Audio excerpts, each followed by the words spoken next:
Hi everybody, welcome to Wild Earth this morning. It's fairly overcast here at Djuma Game Reserve, here in South Africa, and I've just been checking out some francolins that have been calling. Can't see anything, but I've just heard some coqui francolins also calling now, so we're going to turn around and have another look out on quarantine, see if there is anything moving around that shouldn't be moving around. I'm hearing a few more now. Well, maybe should be moving around, but let's go and have a look, see if we can. But my name's Tara, and joining me on camera this morning is Sebastian, and back in final control is Craig. So if you would like to ask any questions, please send them through, and send them through to questions@wildearthsafari.tv. It's great to have everybody on board this morning, and I hope we'll get a few questions this morning. I'm hoping we're going to see a few animals. Let's keep our fingers crossed. But otherwise, you know what might be coming. Let's jump aboard.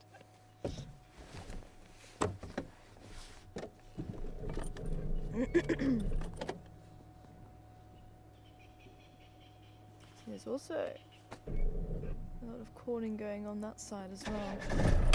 And it's not the normal territorial call. Let's go and see if there's any tracks that side.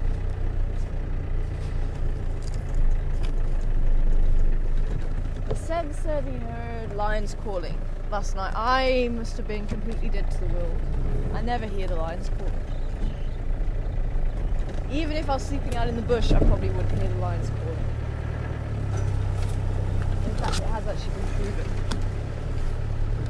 Slept out in the bush a few times, and whenever there's lions calling, I don't hear them. Unless I'm on night watch.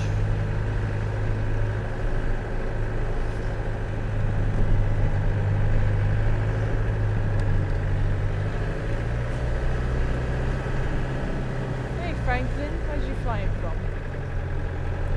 What is going on?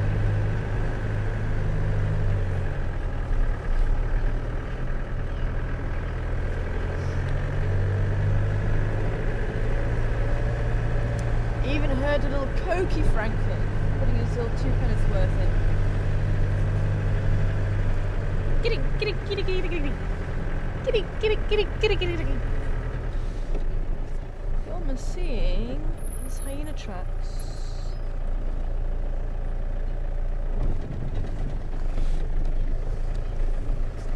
Giddy, giddy, giddy, giddy, giddy.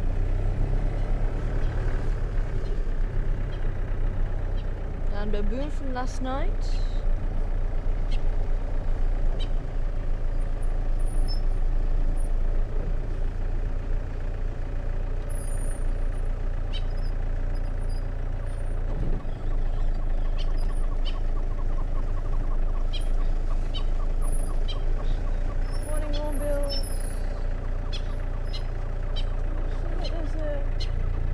Franklin on the left here, and tell Franklin on the right.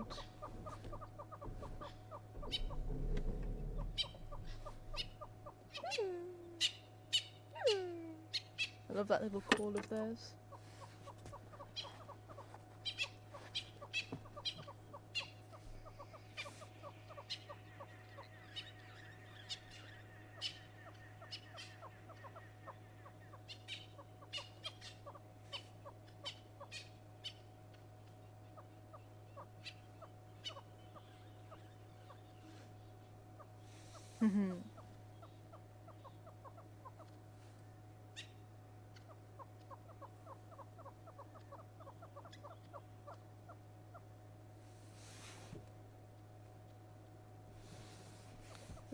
Maybe just see if I can pull back. We might be able to see the hornbills chuckling away in the tree.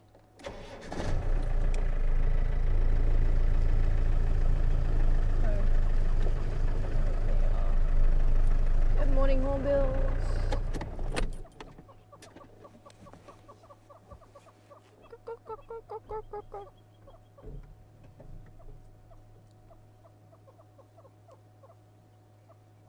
Very distinctive call. This is the first part of it, and then when they get into the complete call, they actually say, "Go back, go back, go back, go back, go back, go back, go back, go back."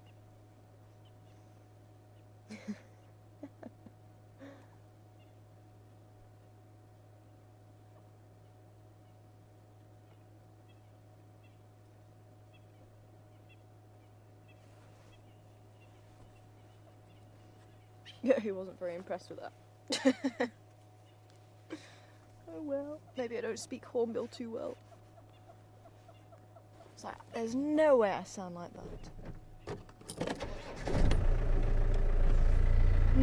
Okay. Well, I want to go and see if the Gary gang are awake. So I really caught up with them for the last couple of days. You saw them quickly yesterday, hey Sam? Very, very briefly. Twin house down. Twin house. That's somewhere on elephant still.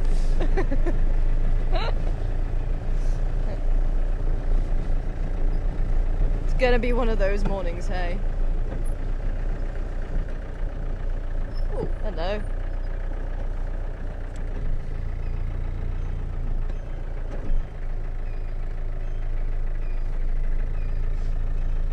Well, there has been some kitty cat movement.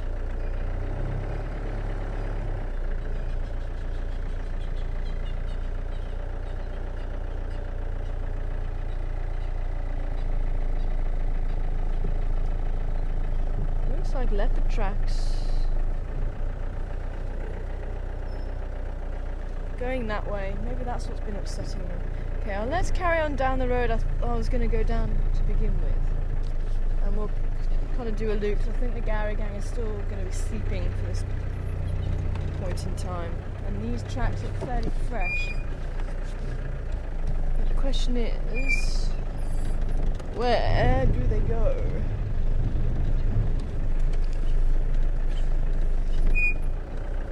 I didn't see anything on this junction here. I think he actually cuts through. Maybe he's taking Karula's normal pathway. Going that way. Whoever zoomies this morning, keep a lookout for leopard around the dam.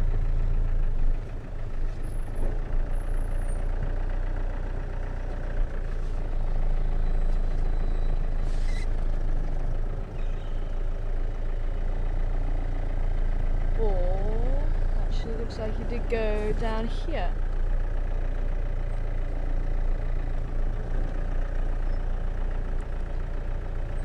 These tracks have been obscured already. Oh, that's why, okay. Something caught his attention and he went this way.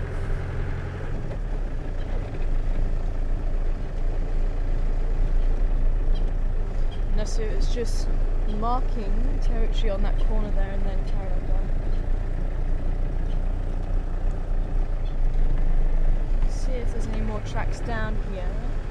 Then we'll loop back around and try and catch up with the Gary gang.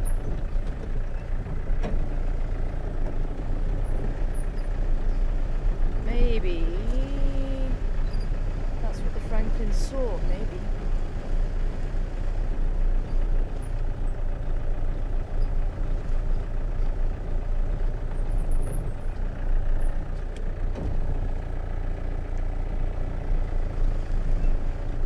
Hippo came this way too. Maybe moving house.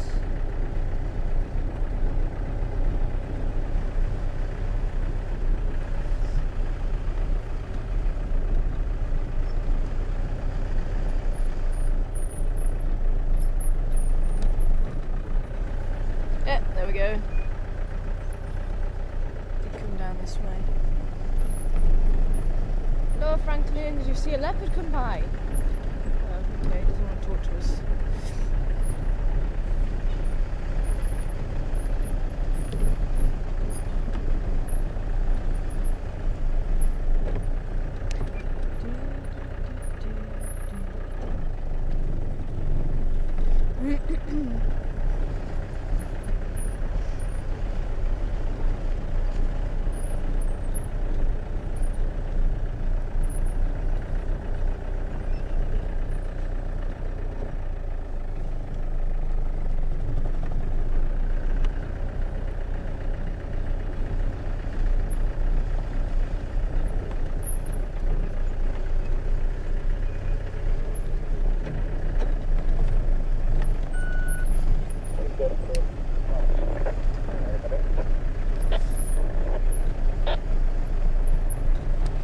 stations, I've got some Ingwe and Konzas on Philomens Dip.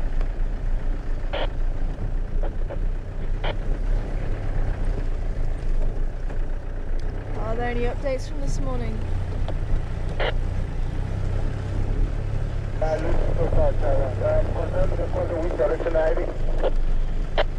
They're heading south, so one more door to Ingwe.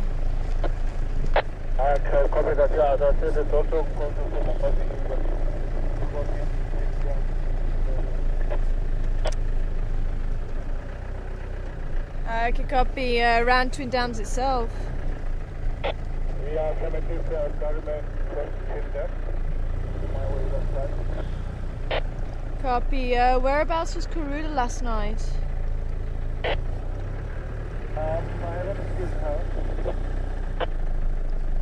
Copy. I think that she was seen last night, but I'm not entirely sure where. Actually, where? Do you remember where she was seen? Yeah. Yes.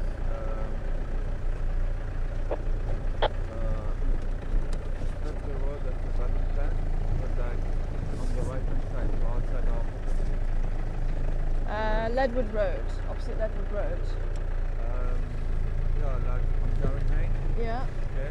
After battle plan. Yeah, which side? On the right. When you go towards Chico, Yeah. she was on the right hand side. That's what we did. Okay, but was she opposite Twin Dams? Was she opposite Ledwood Road? Probably Ledwood Road, yeah. Oh, okay. Text and come back. Apparently she was seen opposite Ledwood Road on the southern side of Gary Main.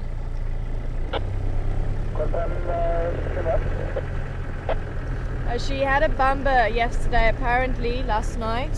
She was opposite Ledwood Road on the southern side of Gary Main. She was on the other property. I'm sure I just had a guy talking about it. I said, the picture the Yama finished and she went to the north. Okay, copy.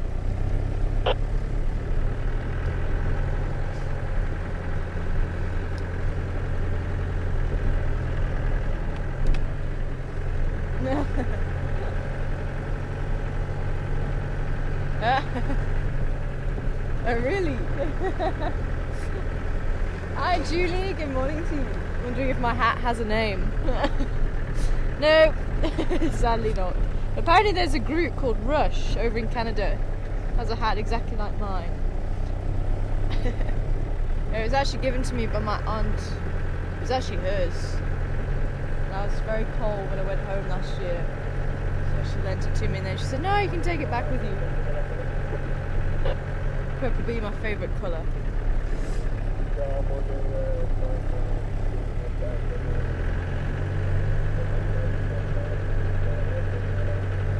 Thanks, Marcus. And there's 6 giraffe in Coro going south.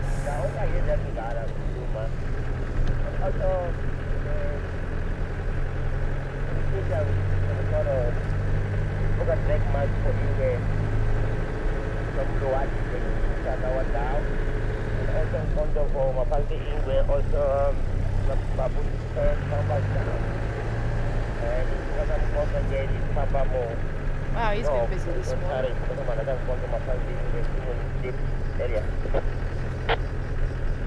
Okay. Sorry, Franklin. Yeah, I think that this morning, my plan, I'm looking for the email. I think we all are. Who says he's looking for leopards?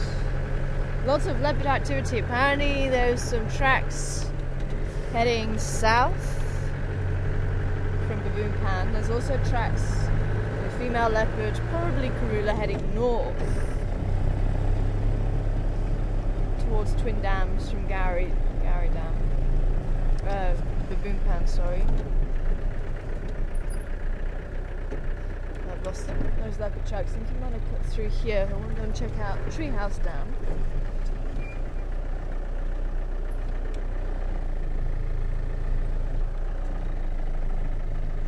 And I also want to go and check out what's going on at the hyena den, especially with the lions hanging around, or lion hanging around yesterday. Oh, there's so much to do. Treehouse Dam first. We'll make our way up towards the hyena den. We'll do a loop around like that, I think, and then head off somewhere in the east and see if those tracks come to anything. Well, east of where we are. I'm wondering if that leopard went north. Just want to rule out Treehouse Dam. This is where a tracker on the front of the vehicle comes in very handy, because they can actually see which way the tracks go. Especially that side, it's quite a blind side. Quite often we do lose the tracks on that side. Especially in this line.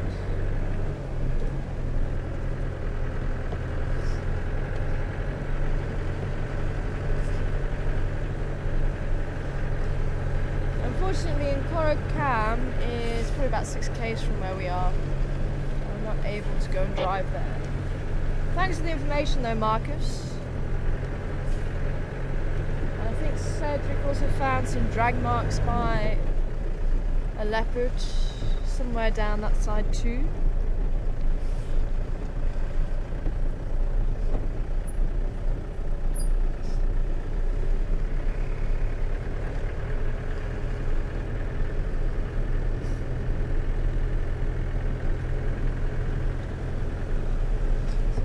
Definitely quite cheeky, and Duna and Mishu do kind of rock up where lions are, especially if they've had a kill, to go and see if they can get their share of it.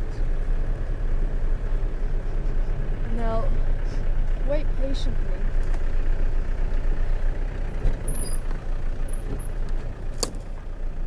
For a chance.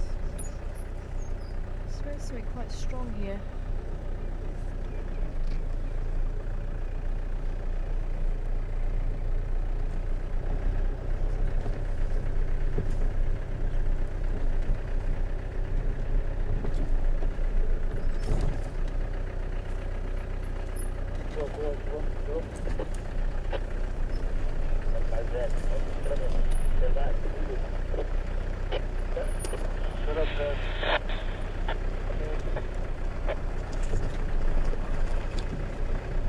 Take some commit.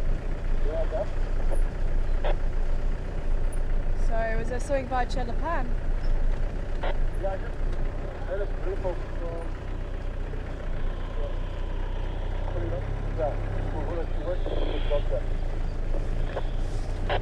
Copy, did she head north?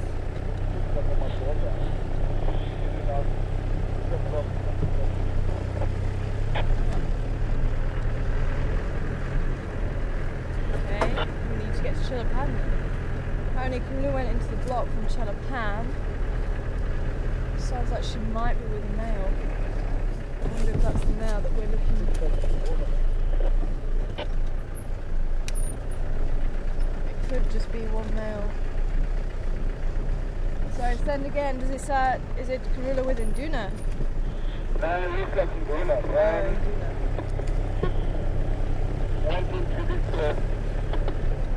We should see at the western side of Chelapan, heading to the west.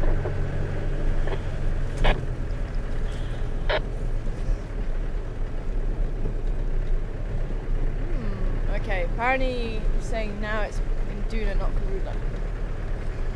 And he's heading this way.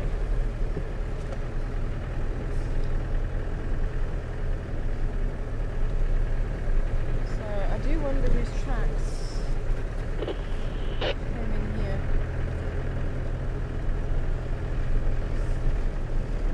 I thought it might have been his, but if he was over there, they could have done a loop, I suppose.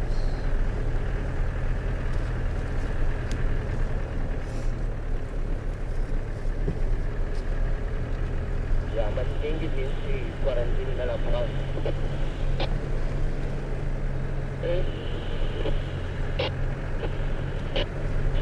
Kalau bisa jadi. Ya betul. the jungle. That's because of that.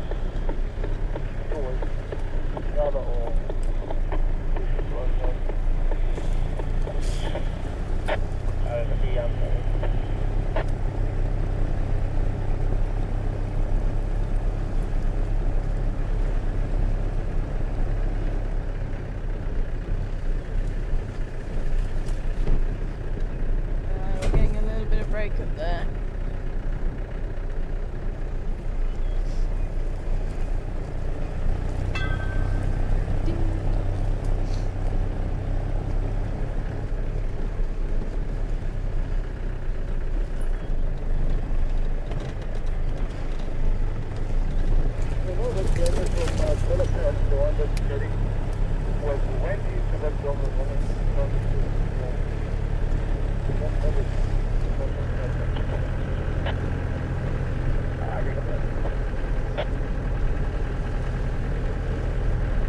And we're coming up onto Weaver's Nest Road. Is that a likely chance it might come out here? Yeah, it's like saying, maybe we can go to the northern side of the jungle, but the major southern side and the country from this side. No worries.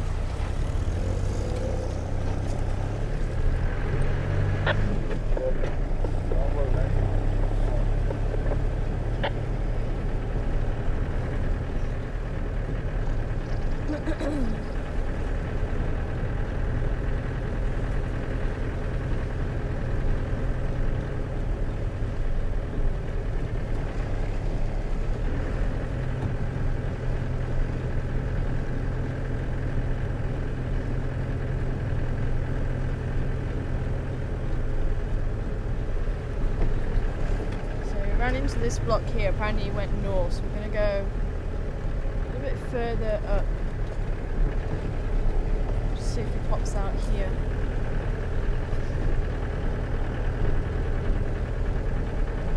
So there's quite a big drainage line runs through here, and he said he ran across the drainage line.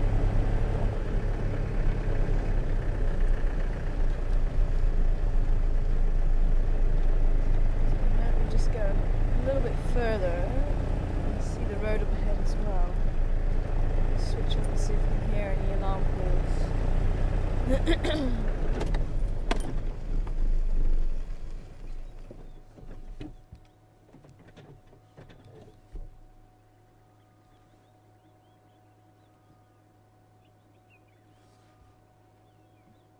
There's a Franklin calling up ahead to the left.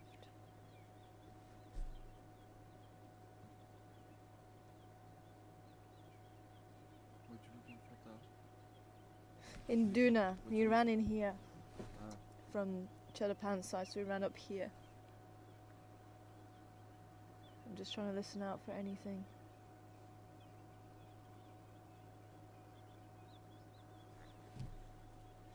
I need to carry on a little bit.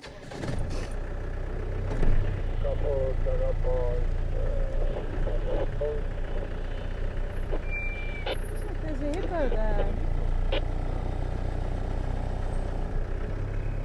There's a rock. And I looked again, I thought, no, I don't remember that rock being there. Can you see it through there? Say where?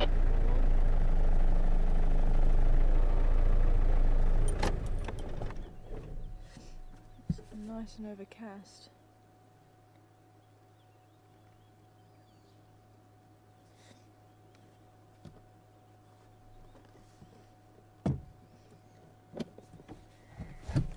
We need to rush straight back to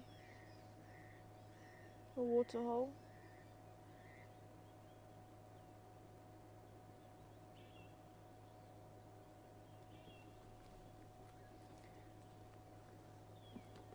A little bit unusual. There might just be a little bit of a mud wallow there. Although it's not too far from Chelapan, as I say, with it being overcast. I have seen hippos a little way away from water on days like this. It doesn't look like it's the hippo that we've been seeing with the scratches on its back.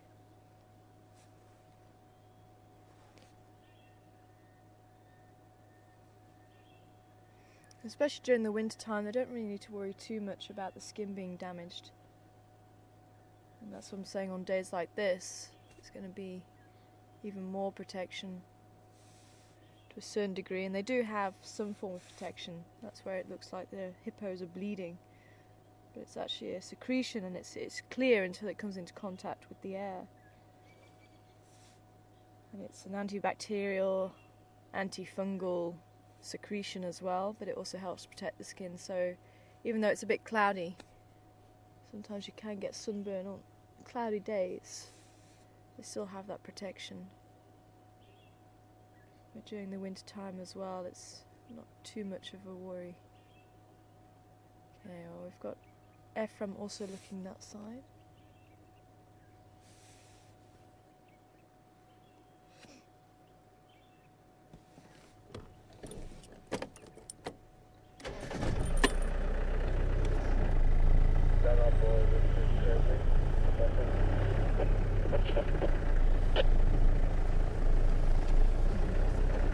Good morning.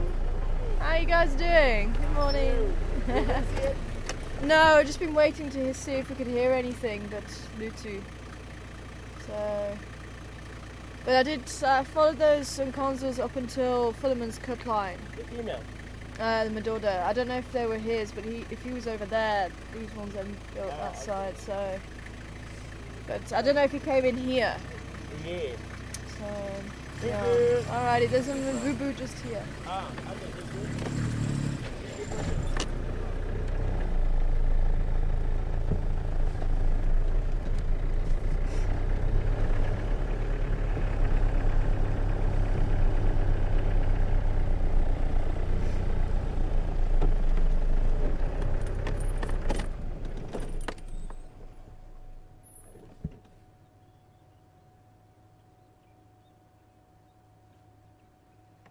Oh, what was that?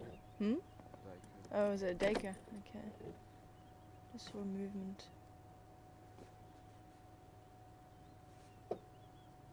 I think there's a little few droplets in the air as well.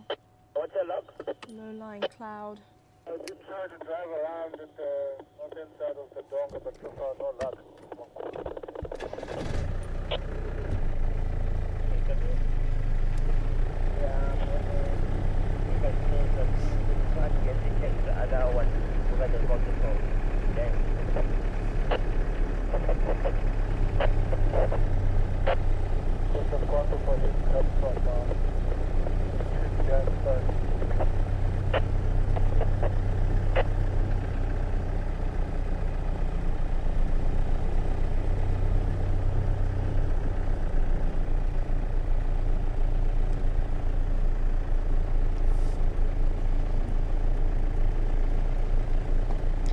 Yep.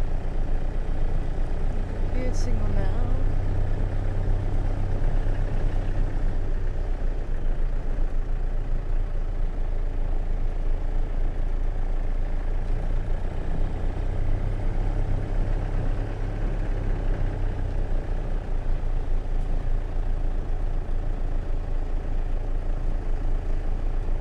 I've found Induna in here a few times. This tends to be his play area.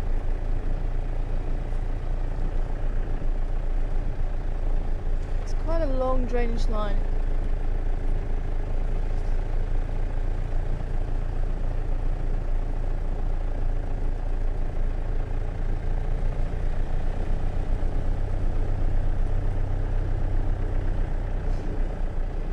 Is that Andy?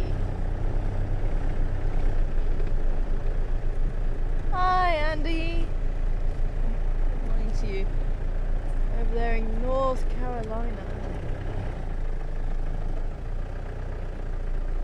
Saying that the guinea fowl look a lot like turkeys. Have I ever tried one? What do they taste like? I've not actually tried a guinea fowl. They are edible. What's that up in the tree? I see some monkeys. You see right in the back there. Oh no, it's battaliers. 2 battaliers. And oh, where are you? That tree there.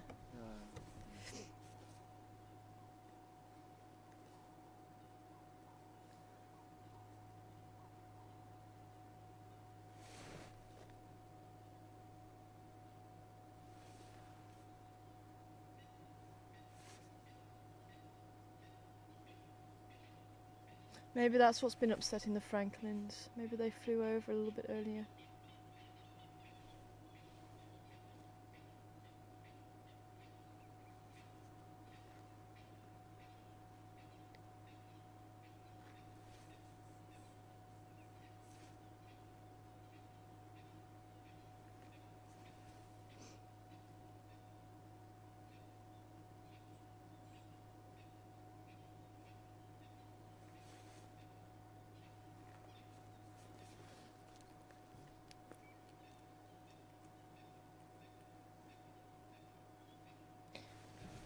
I've heard a couple of different translations of battalier. So Sebastian, what does battalier mean? Because I've heard it's a trapeze artist, it's a tightrope walker.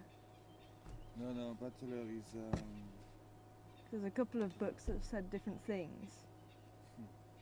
I know. But it is to do with the balancing, because they've got quite a good flight, and they can turn very sharply. Yeah. But it's not like a word we use in French. Like, it's not a common word that we use. I've been asked before, and you forget. I know it's a French word, battalier, but battalier doesn't really mean like anything.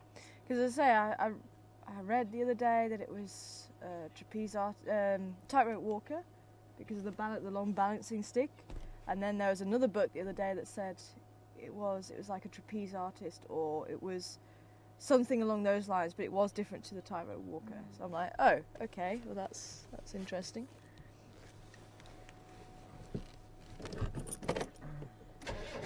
Okay, Duna.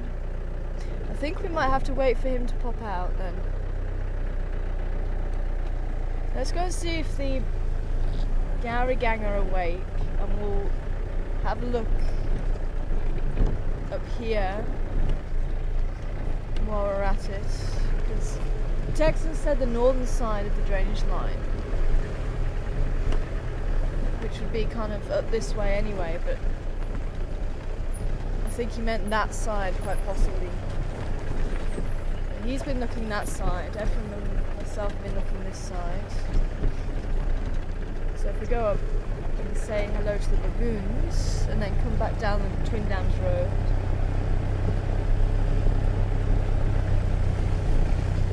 So if he's quite far in that block as well. Sorry, what was that?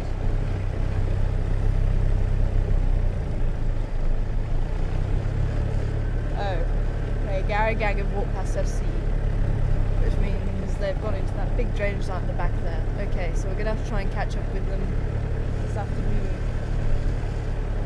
I bet that was LB. She always seems to be on a mission, that one.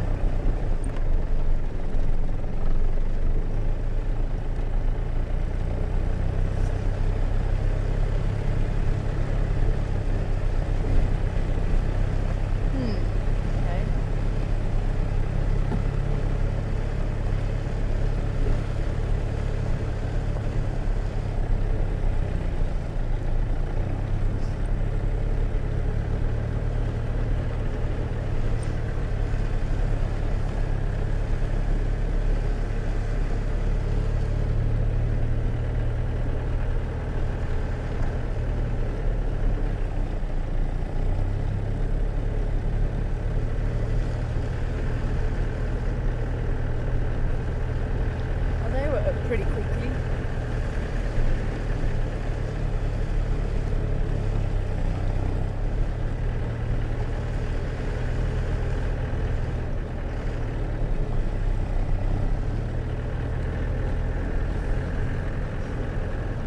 There's a very funny smell around here.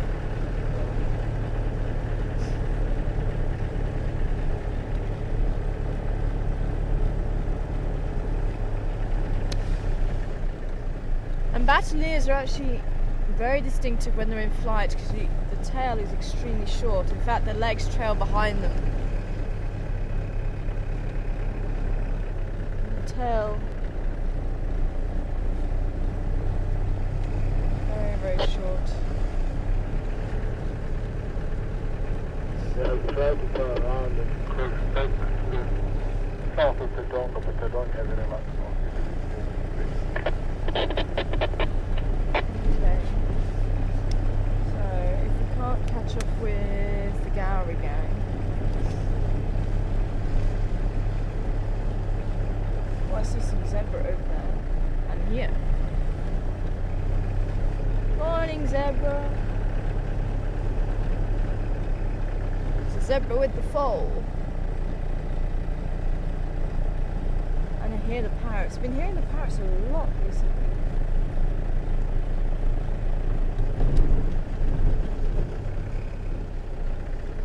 We've actually got two zebra herds. There's another one down there, and then there's this zebra herd.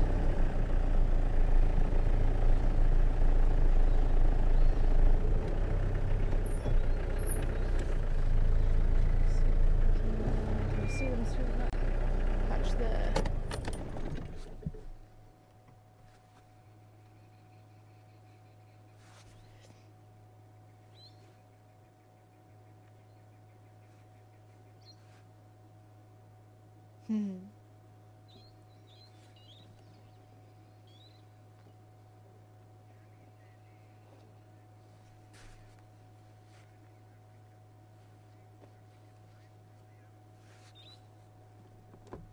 Hi, Jilly.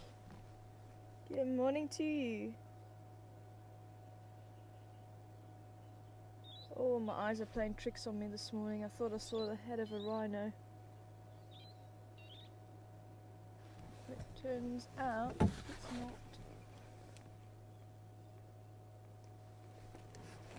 It is another branch.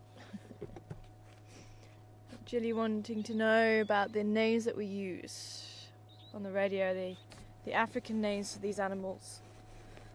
Well, one of the languages, the African languages, it's 11 official South African languages, and there's many more non-official languages. And depending on the area that you live, the radio languages.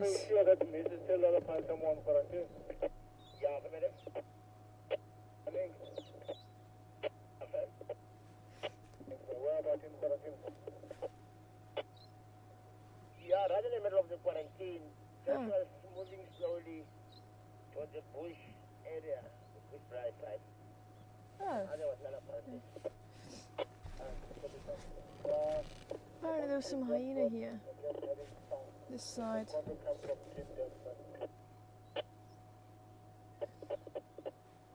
Let's go back down towards the Bushbrae side. Let's see if we can get another look at the baby zebra. But here in this area, Shungan people live, mostly in this area. So it's the Shungan names that we use for the animals.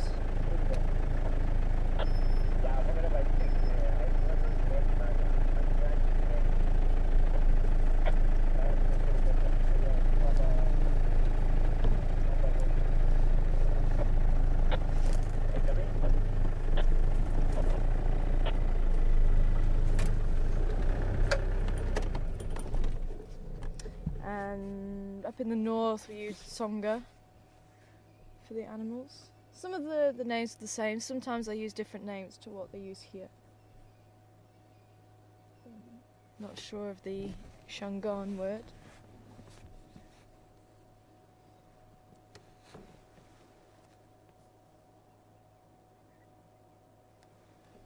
And we also used to use a little bit of Zulu.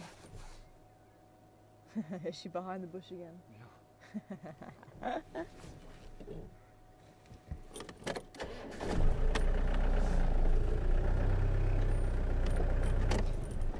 Thanks, Chris, sending through some information on the Battalier, saying it's the name is tightrope walker, and I think that's possibly from Wikipedia, and that's where I got the tightrope walker from.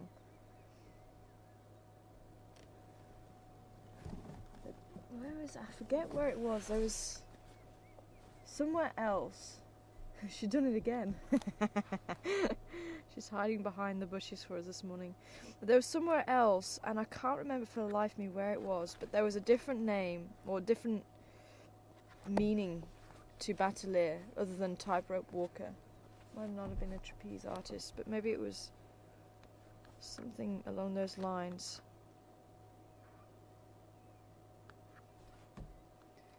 But again, depending on which book you read, which website you go to.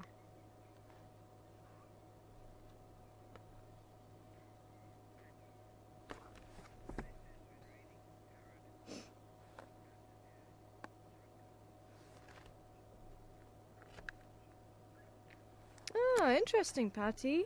Thank you. Apparently, when reading tarot cards, the Batelier is a juggler. But she doesn't know the literal translation.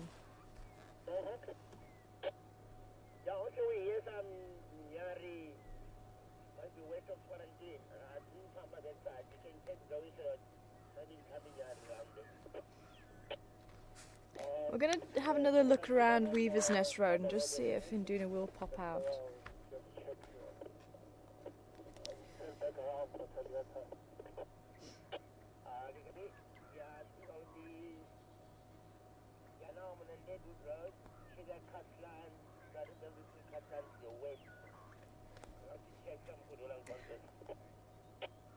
Ah, I think that was where I was reading it.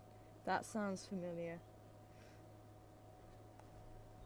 Bastel, possibly the French word for Bastel, which is, what was that? A sort of trickery, magician, acrobatics. I think that's what it was, the acrobatic skills, the flying. And that was from JJ, I think. Was that JJ? Cool, thanks JJ. I think that was it. I think that was the other, or the alternative that I was reading the other day. And I think both would fit, because they have quite amazing acrobatic skills in the sky. Let me just see if I can do a little bit more. That little baby zebra. He's just absolutely cute. Hi Dan, good morning to you. Wanting to know how old the foal is. And I'm not entirely sure. It's quite funny because the stripes are pretty black already, which is quite unusual for a zebra that size, because usually they would be brown. But he's tiny.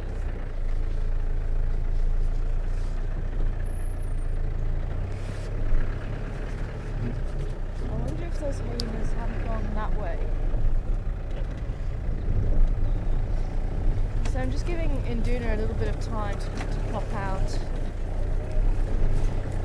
We're going to go around the other side and just see if we can see those things too.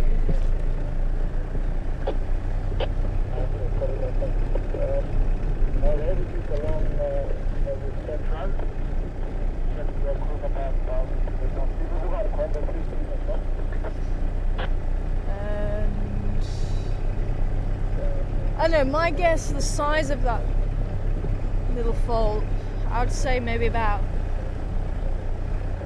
6 months, something like that. Usually you can kind of guesstimate from how much brown stripes are on the body, because they usually have brown stripes and then turn to black. It's the first time I've seen a zebra that size with all black stripes. Maybe it is a little bit older than what we think. Maybe it's just a small zebra. Maybe it is a year old already. So it does have all black stripes.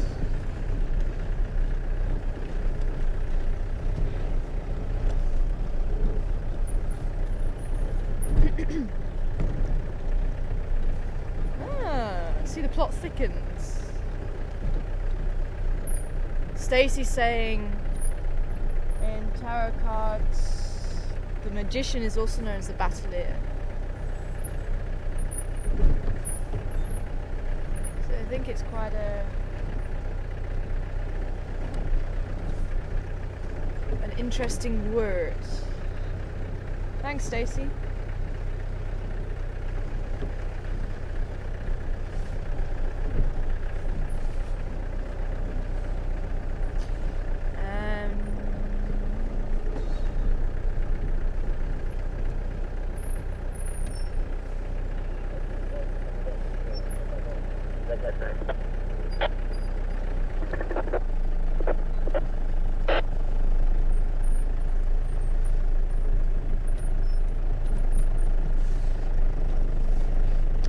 Phyllis, morning to you, Phyllis.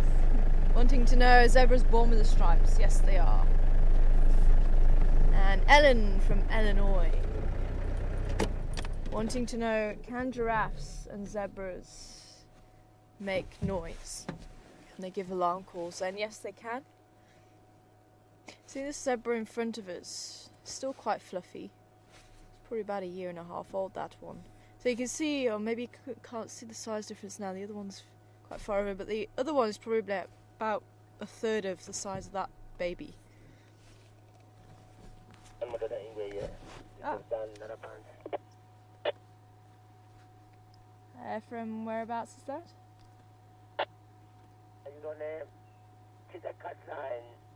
Junction.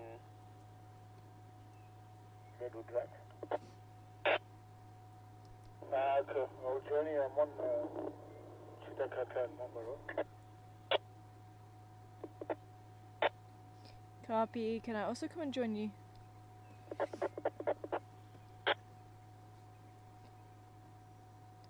Which Ingwe is it? Yeah, is it Jordan? Ah, Nice. okay. We're a little bit far away, but Yambili Jordan has been seen. So let's see if we can make our way skittish, so he may or may not stick around.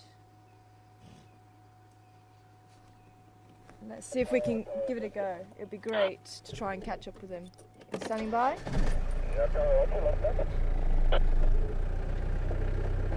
Over by quarantine? Okay, copy. Do you mind taking first standby? Because I'm right here by the Muluwati. If I can move into that lock with you. Yeah, no, Matata. Didn't know anybody else was out on drive. Okay, copy. If I'm, can I come and join you there?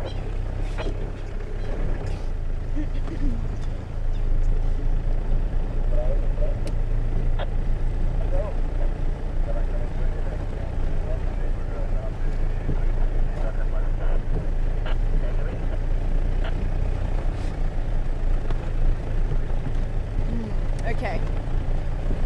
Let's take Weaver's Nest.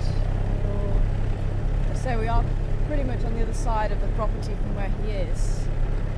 There's no guarantee he's going to stick around, but it would be quite nice to try and catch up with him if we can.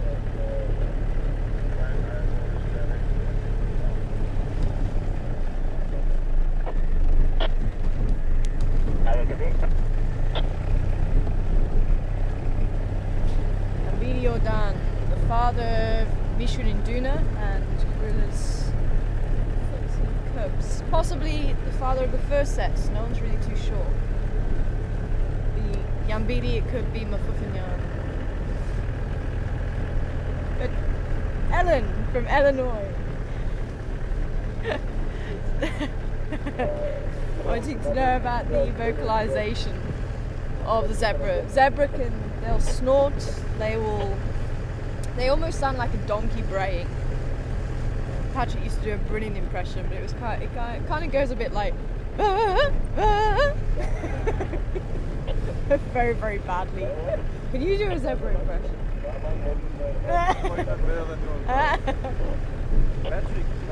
Yeah, Patrick could do a very, very. I can't do the whistle. Actually, Craig does a very good whistle.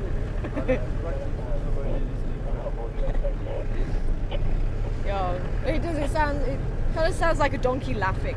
That's the best way I can explain it. It sounds more like a donkey than it does a horse, but it still is not completely like a donkey. But yeah, they do vocalise, and they will snort as well if there is a predator around.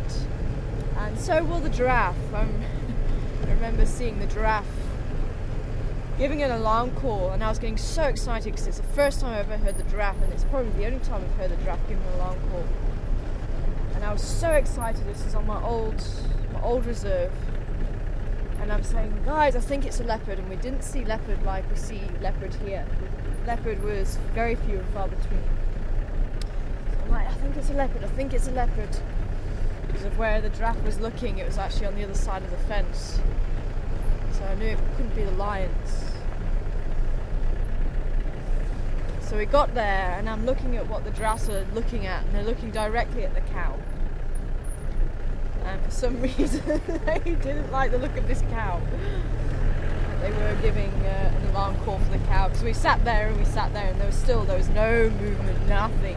The cow was if there was a leopard there, the cow would have also given the position away to where the giraffes were looking.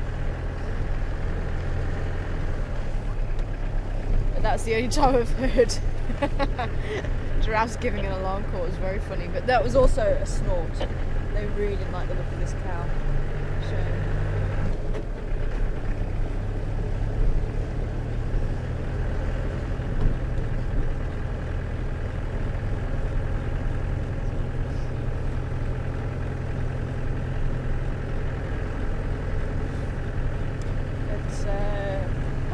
Penny's sending through some information. Thanks, Penny.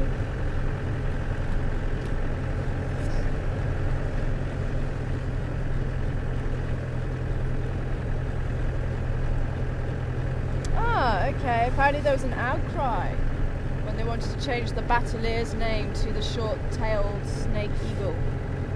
I've been seeing that name, and I didn't realise that they had actually tried to change the name. Can be called both now, apparently.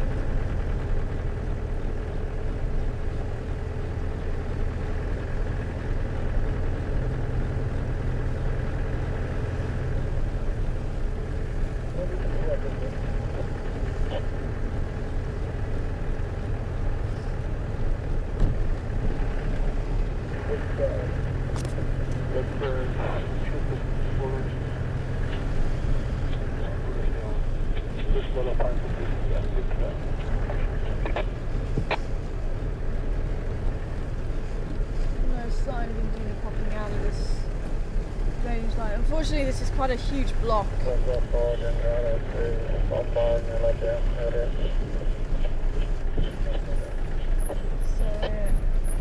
have to try and have another look a little bit later on to see if he's popped out anywhere, or we can hear any calling of squirrels or francolins or anything like that. Good morning to you, Joe. Good to hear from you. Wanting to know if the zebra's manes droop when there's lack of food.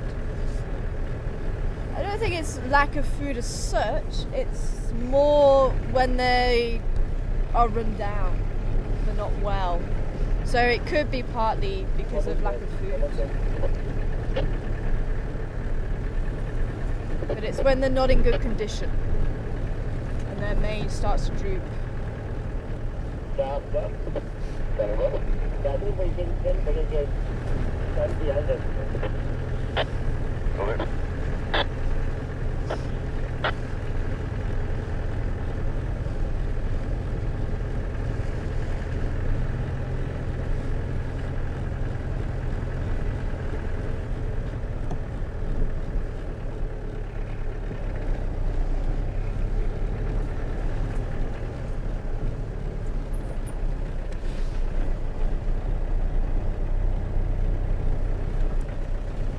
Hi, Valentine. Good morning to you. No, Yambili, don't run away. Probably about halfway there now.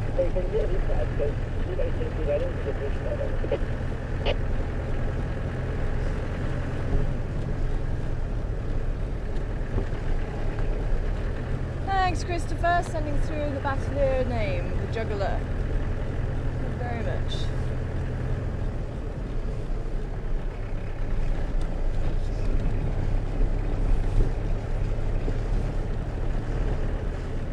Hi Julie, we're in the USA. Good morning to you. Do we have ants here? Yes we do. We have ants and termites, although ants are not related to termites.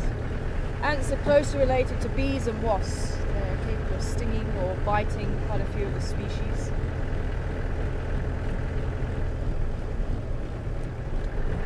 Termites are actually in an order on their own. There was another question somewhere mixed in amongst them. Who is it from? I remember the question. Valentine. Valentine. Good morning to you, Valentine.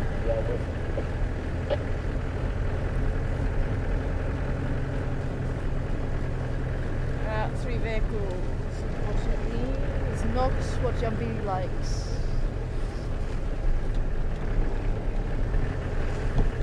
Still making our way there.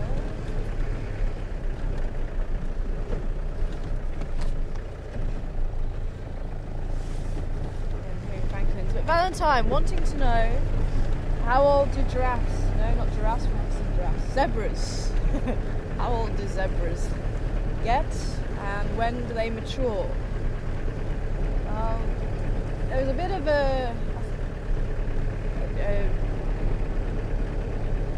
big debate, I think, the other day with Mark. And I've known zebras, their rough estimated age is about 20, maybe 25, something like that.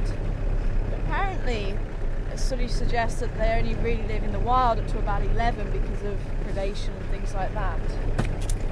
So sometimes when you get such a big gap like that, some books saying 11, some books saying 20, you always got to remember it is just estimates, and a lot of the time there'll be captive animals mixed in with wild animal values, and wild animals tend to live shorter lives than their captive counterparts because they've got so many stresses, trying to find food daily, trying to avoid predation, all these sorts of things, trying to find water.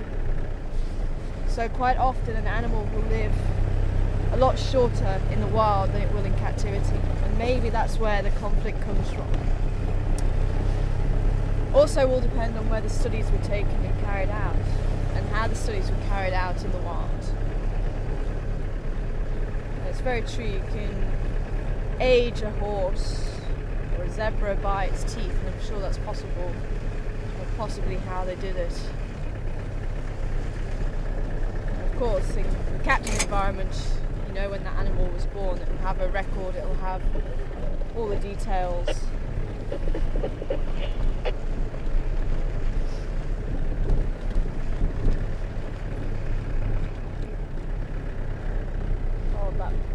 Individual. Now there was a station that was closer, so we had to take standby for that sighting.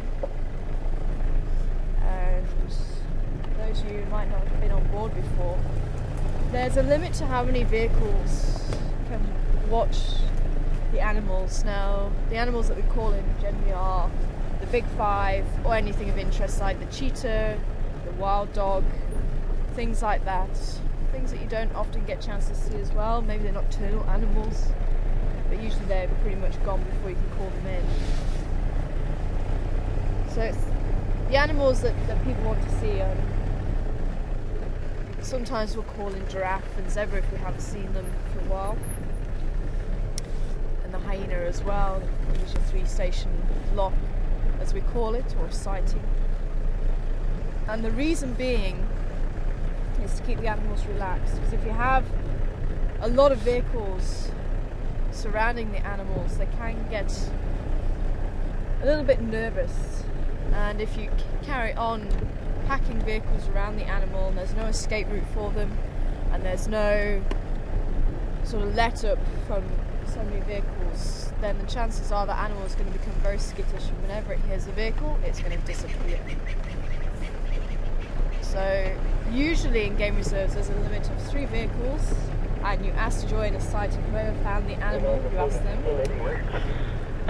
Yeah, I don't need nothing kind of the jungle now.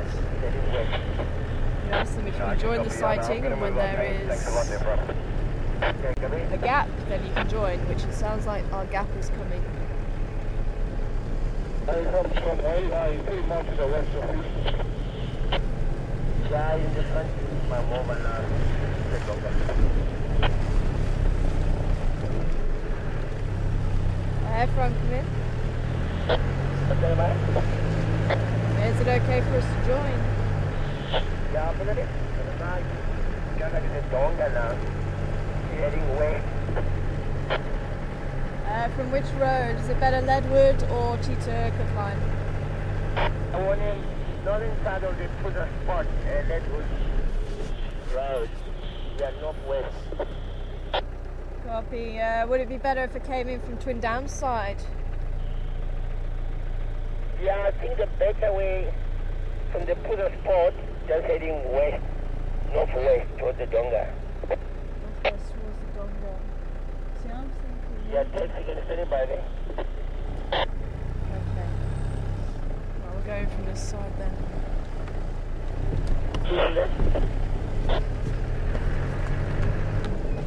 Just trying to understand where he is. Sometimes going in from the other side might actually be better, but I think he's saying that it's better this side.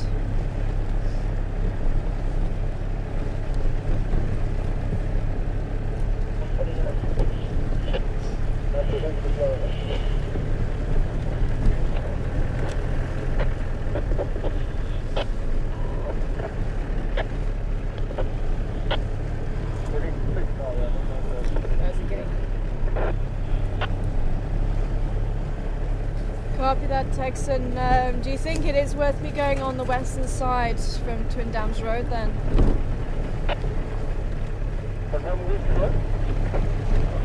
If he's heading west, do you think it's better we try from the western side Twin Dams Road? It's still very far to the east. It's less longer from Twitter spot, but heading down towards the Guwahati area. But yeah, very, very quickly. I don't know how long it will take you to get there. Oops. Morning. Morning. Morning. How are you doing? Good in yourself. Oh, good, good. Yeah, no, he's heading into this Yeah, stuff. yeah, I've just heard. No worries. Thank you.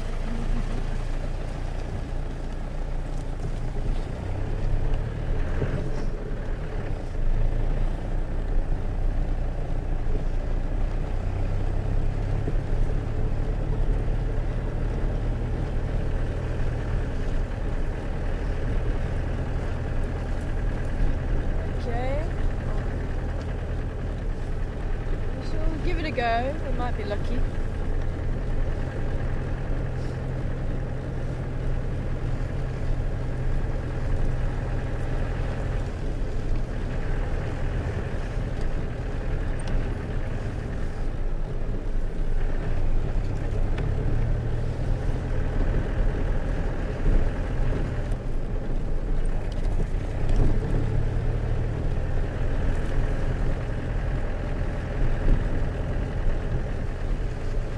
Look out from along here.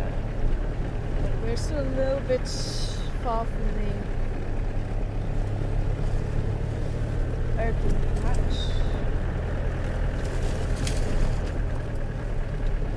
I'm thinking even Manda Road might be an idea. It's difficult to really know for sure.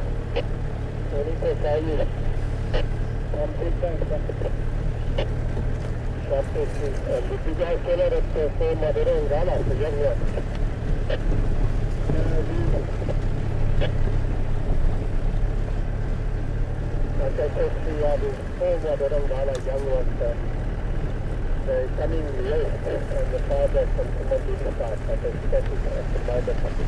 I will give you a shot because it's going away for me to come up to do a fellow. 4 young lions to the west of us in Bambili apparently. I guess the year takes but not expected to close to the close.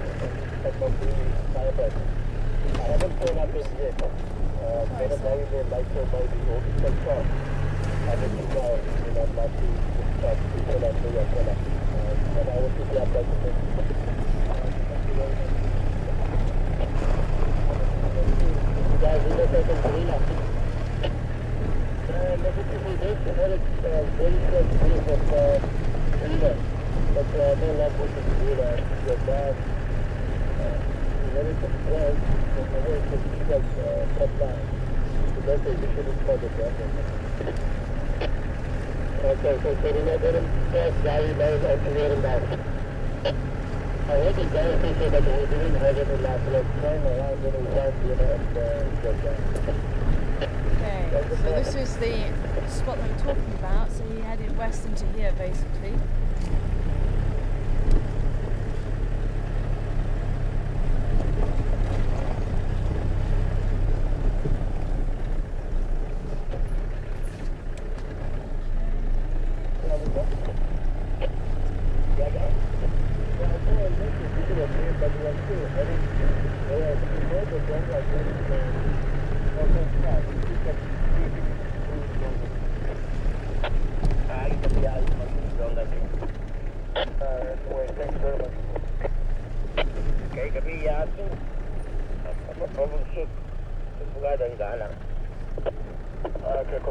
Did you already get any luck?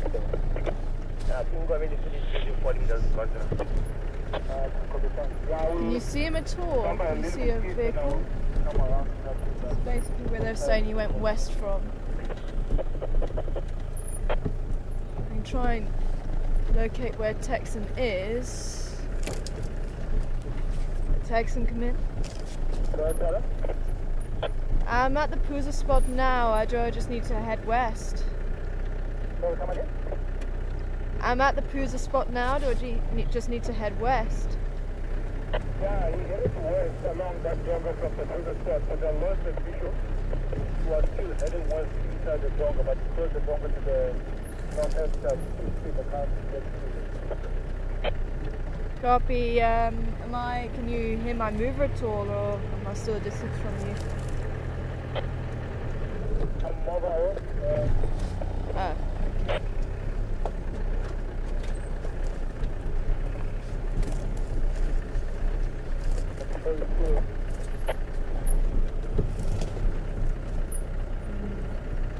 It's gonna be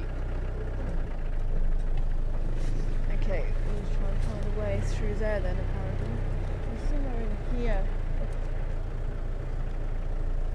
Struggling to actually see him. He said he's still mobile. So if he's heading west, get a needle in a haystack.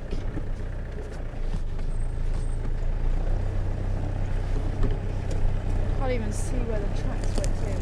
Maybe a little bit further north then.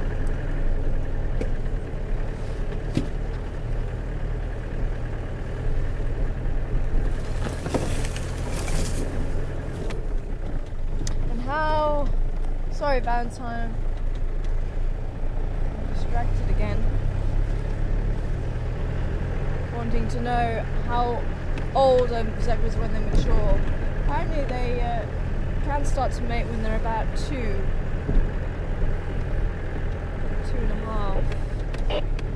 Gestation period is about a year. Just under a year.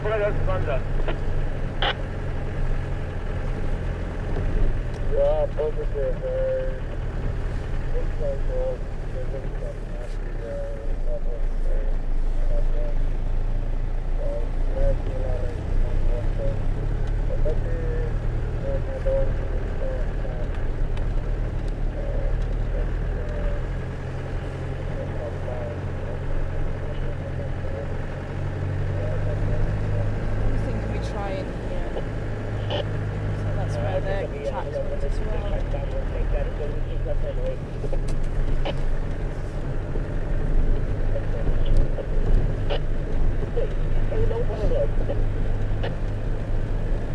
It's actually going to be quite a distance from any of the roads at the moment, unfortunately.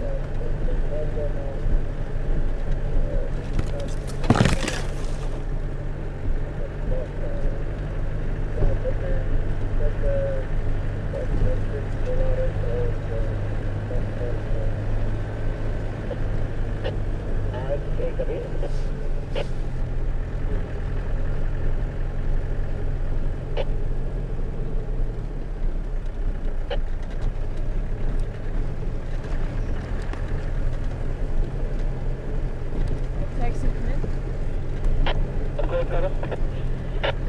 you still have visual of him? No, I lost the visual quite long ago. He went into the Dung. I was just trying to help out. No, but that would work. Okay, copy. Just confirm for me, you're still heading in a westerly direction, or did he jigger a bit? Yeah, he was still heading to the west.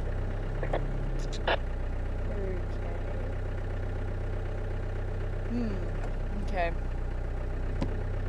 So he lost visual, went into the drainage line. He was heading west. So by the time we try and get in there from this point, he's going to carry on heading wherever it is he's headed. So I'm not actually knowing exactly where he went. So, next plan. I think we try.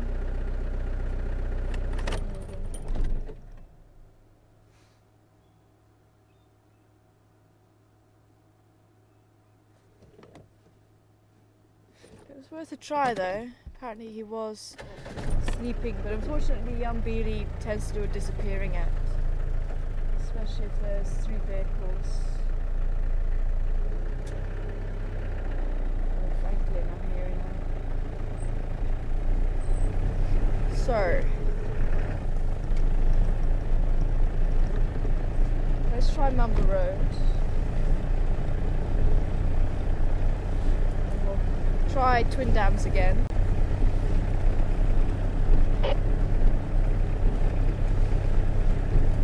Maybe Yambiri will pop up somewhere. He's heading west. Twin Dams might be where he pops out. But he could also just hit the drainage line and head south.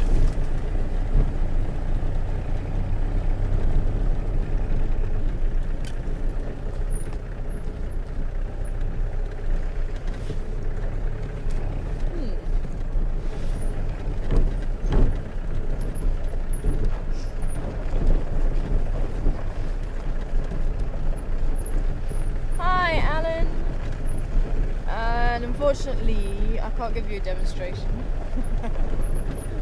Go on and also.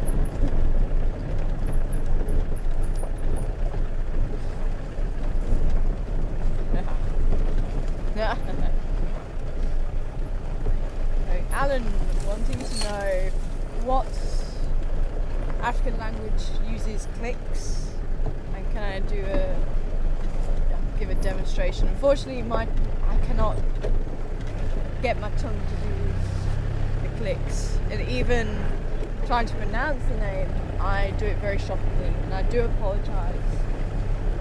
But Corsa is one of them, and that there should actually be a click in there. Can you say Corsa properly? Corsa, as in the language, the click. Yeah, see, you can do it. I can't do it. Corsa.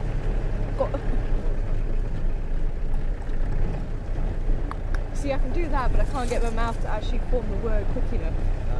Yeah. So you're actually supposed to have a click on. It's actually an X. It sounds like it's a C, but it's actually an X. Also, something like that. And the Bushmen also. Bushmen use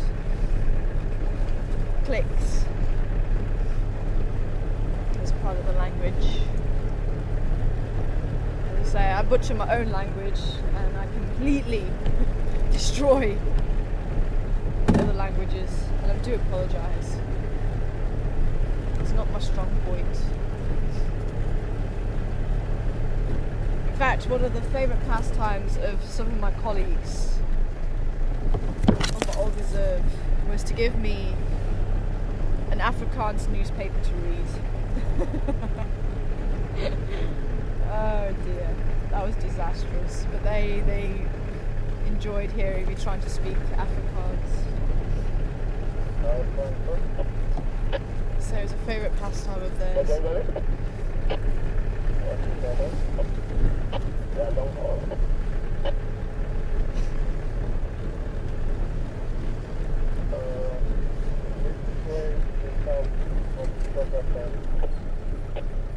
Okay. Seems we're not having too much luck with the animals themselves. You guys know what's coming. So, if you want to play along, please do. No,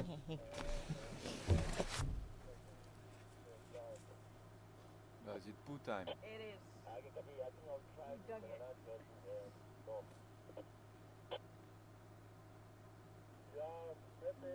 I'm sure you've been missing it. Well, everybody's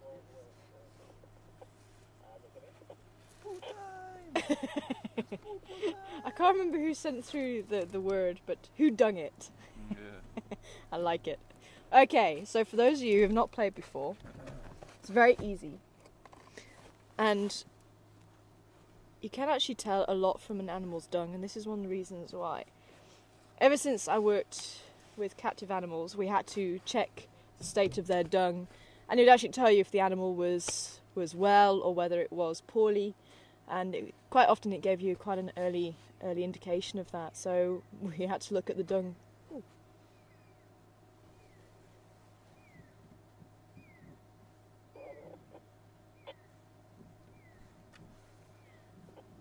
I'm hoping you can hear it. Shh.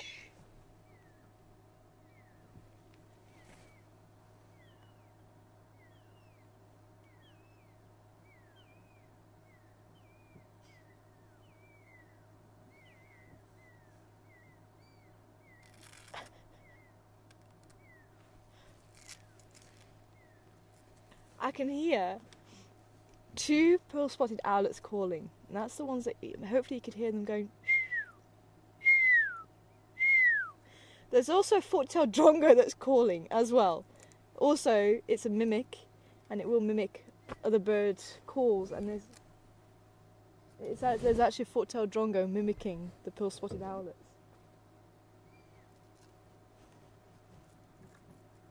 I think there was actually an owlet calling, and the drongo just started joining in. See him just off the back there. The pearl-spotted owlets. So, Alan, just for you, that is one of the impressions. They kind of go up and then come down again. So,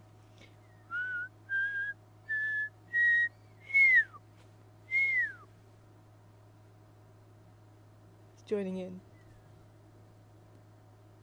You might be able to see him from there. Can you see him? It's just on the...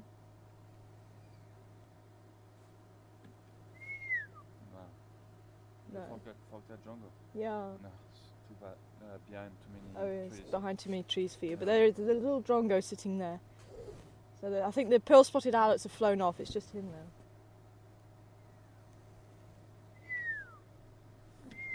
He's coming in. So anyway, back to dung. So that's where my fascination of dung came from, because I was kind of having to have a look. But it is amazing what you can tell just by looking at the dung. You can tell if they've got a certain kind of digestive system. You can tell if they've got hooves or whether they've got pads. You can tell so much, and even how fresh a track is. If there's some dung there, you can actually age it pretty easily too. Well, to a certain degree. So, if you want to play along, all you have to do is send through to questions@wildesafari.tv and put in the subject title what you think the dung is, and we'll go through and say yes or no, basically. So, this is the first dung, and for those of you who have been playing before, I hope you get this right. You should get this right. So if I hold it up for you, there's the size. Should be pretty self-explanatory. Got a few bits. Bigger than your head, Tara. Bigger than my head. Are you sure? Some people would differ. But yeah, there's bits of leaf in there. So quite big pieces that's in there. So that's the first one. And there's a lot of it on the road. So that's dung number 1. This is dung number 2. Oops. Part of dung number 2. That's the other one. And there is a lot of fresh dung on the road as well. It's actually the dark ones. You also see the difference in colour. Dung number 1 was quite a reddish brown. Dung number 2 is quite dark, but this one's quite dry. So that is dung number 2, and you can see there's not really large pieces ignore this bit stuck to it. But there's not very large pieces in there, so that should help to give which animal it is away. So, what you need to do, if you don't want to play along by sending in an email, keep a tally.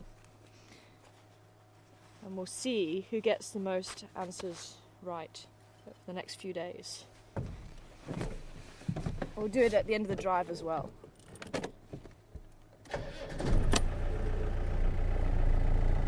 But we'll do a tally and see at the end of the week.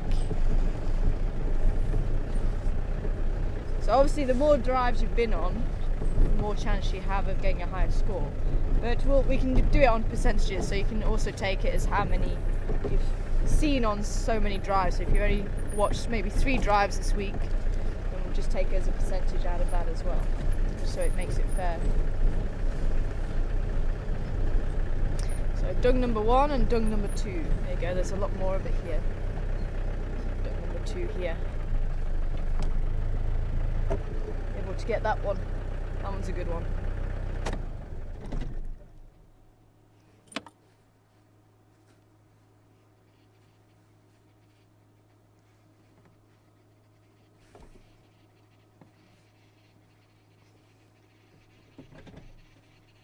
That's quite interesting.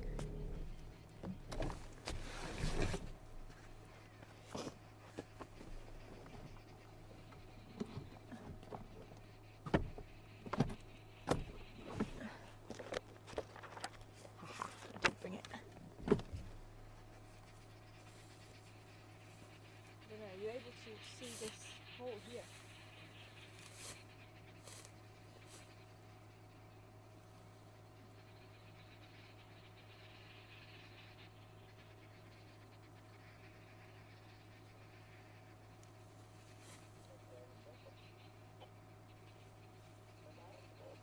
Can you see the hole? Kind of. Yeah.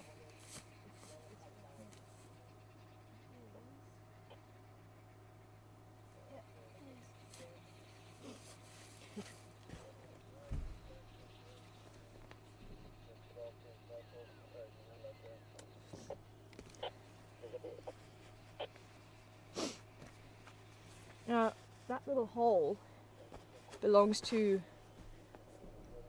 probably a gerbil. The reason why I say that is because, is it a gerbil? It's one of the small rodents. I just have to check that the gerbils are here. There was a small rodent where the hole it dug, and we checked this out with a load of different holes, but it was always 6 centimeters wide, and this one's 6 centimeters wide. So I just have to check that the gerbils are found here, because otherwise then it throws that theory out of the water. But 6 centimeters wide for that particular species of rodent, and I'm pretty sure it was a gerbil if I can remember rightly. And that was up in the north. But let me just check on the distribution. It does look like it. Let's see. I forget if gerbils are just found in very arid countries.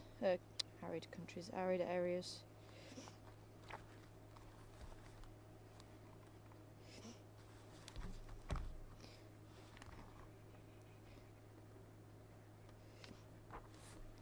Yep, bushveld gerbil is found here. I'm pretty sure it was the bushveld gerbil. So which one is he? This little one here. So occasionally at night you do see rodents running across the road, and sometimes you do see the gerbils. As I say, up in the north, I remember seeing 1 or 2.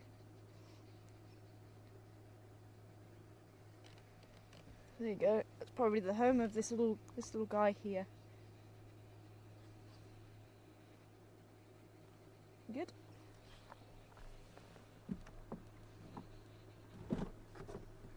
Oh, yep. Okay, so we got some answers. So keep a tally as well for yourselves. And there'll be some tracks involved as well.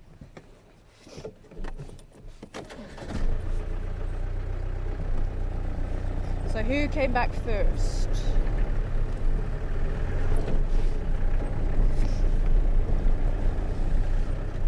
Psycho Susie, Vivian,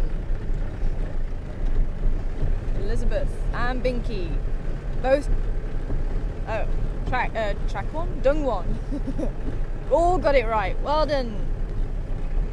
Going back first with the answers. Amber, Annette, Lindsay, Linda, and Joanne.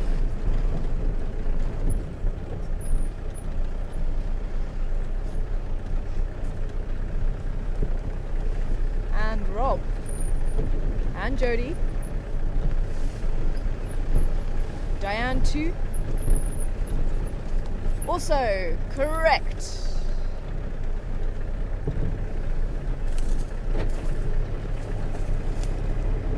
Dawn, Mitsia, and who was the last one? Nana. All got it right. Well done. It was. Oh, many more. Okay. I'll hold off then. Oh, Blacksmith Lapwing on the left. Dan. And Cook Toy. Also getting it right. And Patty. I'm impressed, guys. Cheryl, Joe, Stacy,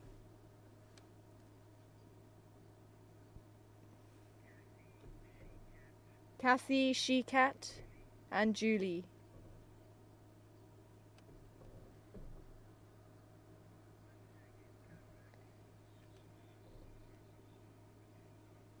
So that was all for elephant. Everyone got it right for elephant. So I'm glad to hear we didn't get any rhino coming through there. Very impressed.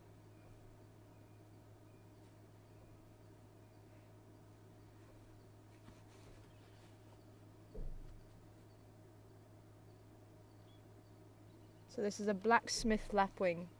Basically because of the call it makes. Sounds like a blacksmith hammer on an anvil.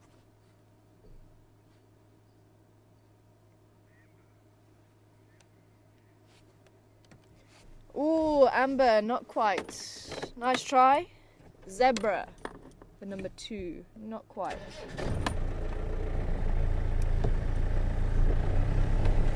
Is that Patty or Kathy? Patty. Well done, Patty. Getting it right there. And Rob too, getting it right. Diane, wildebeest. I can see where you're coming from, both for the zebra and the wildebeest, but not quite. And is that Missia? Also saying zebra. Zebras, remember, they have quite a poor digestive system, just like the elephant. So they actually have quite large pieces of grass in their dung. This was quite fine pieces.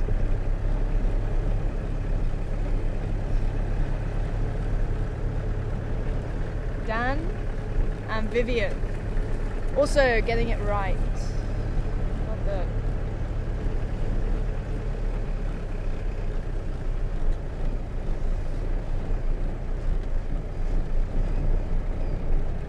She-Cat also getting it right. Deborah also saying zebra. Zebra, more pellet for. If you've ever seen horse dung, it actually does look like horse dung. Jojo getting it right. Well done.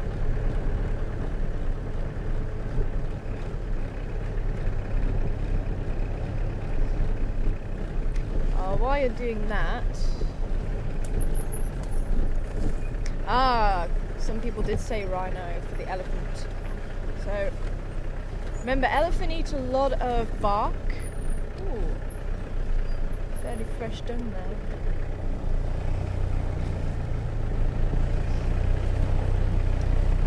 been seeing a lot of bark and leaves. Remember, they've got a very poor digestive system. It can take about 24 hours for their food to digest, and even then they only digest maybe about 40% of what they eat. So you find very large pieces in their dung. It's a very red colour because of all the bark they eat. There's a lot of tannins in that bark, and that turns the dung to this reddy brown colour. I'm just giving this area one last go, because I would like to see if young bees pop down around here. And we've taken our time, kind of taken it as long as maybe he's taken to walk through here. Otherwise we'll then head north again. Keeping a lookout for what the willows are to as well. Apparently she came north here.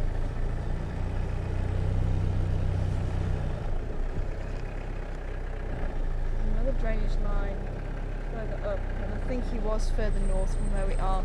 But as I say, he might have hit the drainage line and gone south. I've seen him do that.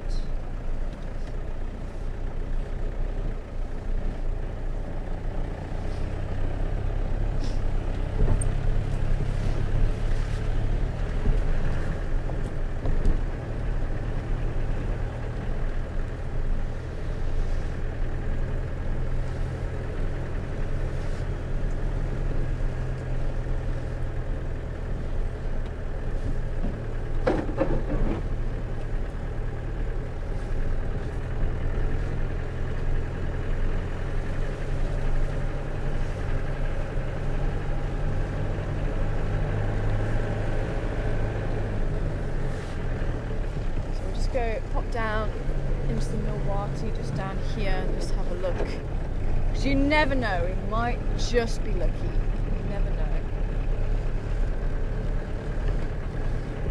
And we'll head north. Apparently there's a big herd of buffalo if anybody would like to watch them on the dam, the Waterhole channel.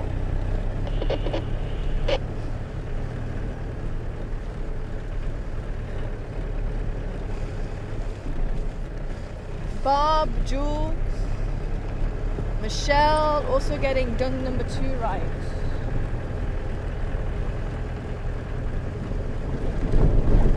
And Binky too.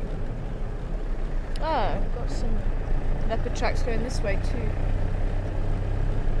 Jody also got it right. I am impressed.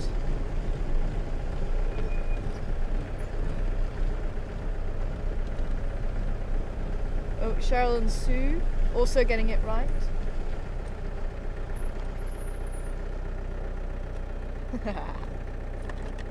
Lindsay and Elizabeth getting it right. Ooh. That's not good. Seb just found a thorn branch in a rather uncomfortable place. It is a day for hippos to be snoozing away from the dams. So this is our second hippo. I think it is because it's overcast and it's quite cool, it's quite pleasant.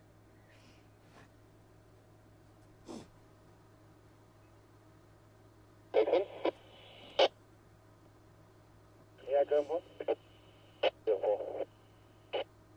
Good, thanks, anything happening your side?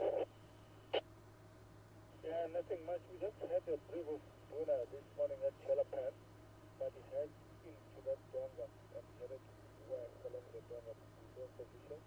And also Jordan had scheduled to the port. He went also in that Donga there, we lost position again. Wow, just coming out of Gary then. We've got on the fire break. We had those 3 young motors you guys had the other day. But it looks like there's another one. Have you seen all 4 motors together before? Yeah, we've seen 4 of them together the other day. 4 young males together. Are they, do you know if they're part of the same family with those other 2 big motors, those Matimba motors that come from the Mandalay? Could well be. I think they might be coming from that side, yeah. Possibly, apparently it's the 4 4 males around Zimbabwe. Could be part of a coalition of 6 from the Manuletti. And they're just saying they're going to be really big.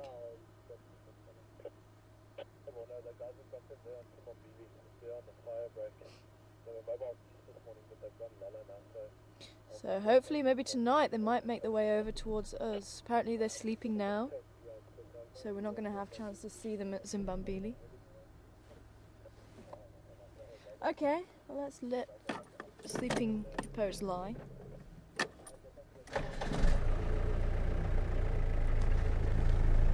Okay, let's try through here, you never know.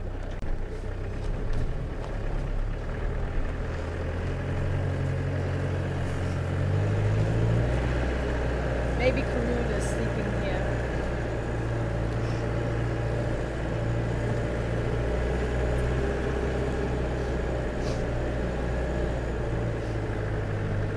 So, what was the dung?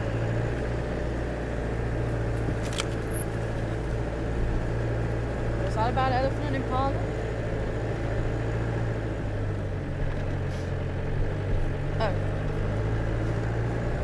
Oh, Shannon coming back with zebra for dung number 2. What's a zebra?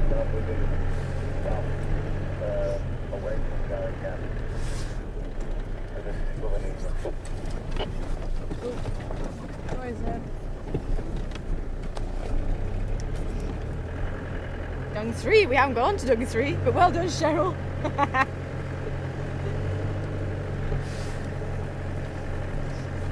we're getting a few breakups there. Whoa, whoa, whoa. Break up, break up, break up.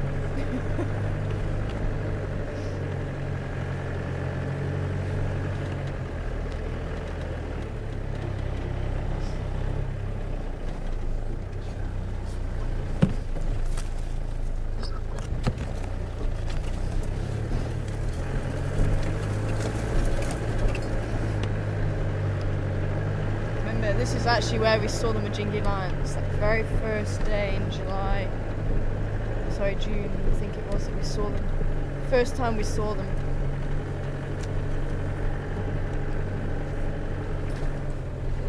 And who would have thought? Those sweet, innocent looking, even nervous looking males could have caused so much havoc.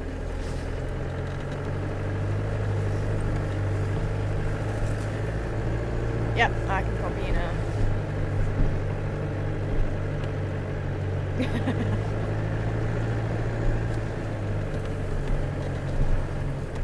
Patty saying impala. Nope, not quite Patty.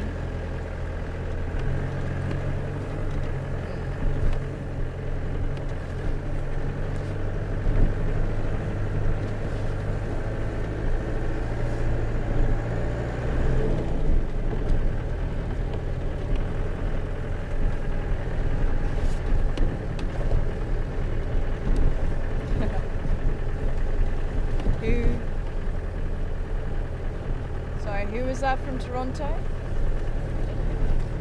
Jennifer! Hi Jennifer from Toronto. Hippo ears so small, does that explain why they're so loud? Could do actually. Maybe that's why they do have a very loud voice.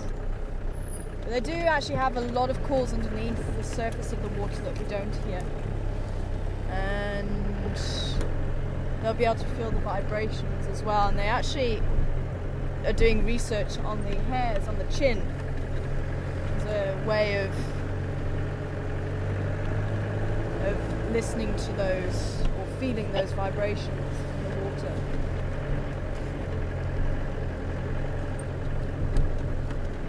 But if you think about the way that the hippos actually live, most of their time is spent in the water, so that they don't really need to be able to hear communication on the land. Probably why they don't have very, very large ears. It's all done underwater. And the water does carry the sound quite far. But the dung, for people that are wanting to know, it was buffalo dung. resembles pretty much a cow patch. You might recognise it from cows back home. Remember, they are... Oh, hello. I was avoiding one branch and I got the other.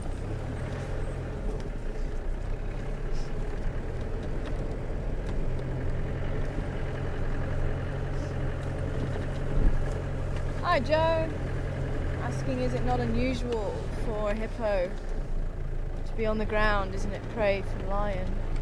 It's been digging there for water. But I was saying it is a little bit unusual, but then I have seen other hippos out on days like this. And that's 2 hippos that we've seen.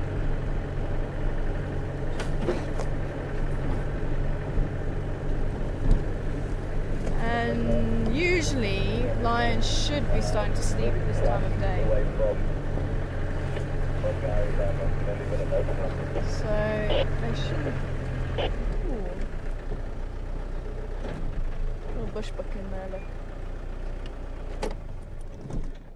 She can move. Don't run away, lady. Come back. Very shy antelope.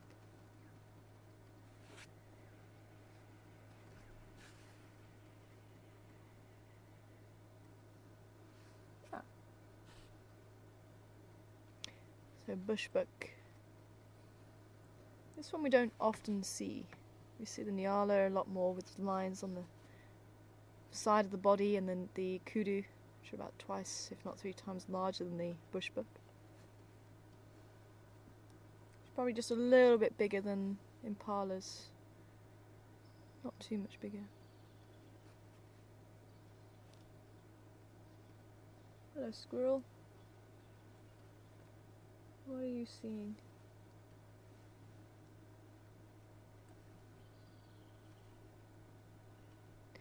Well, I think we might have to leave the search for Yambili.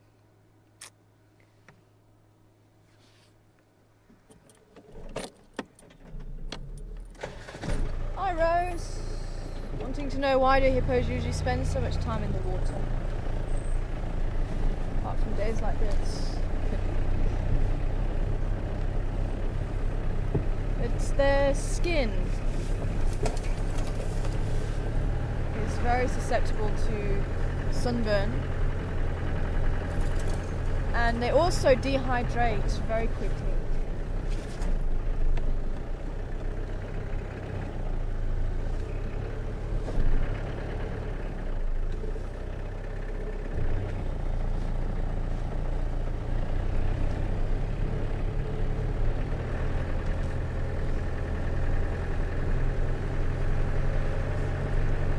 They do need to spend a lot of time in the water to protect their skin.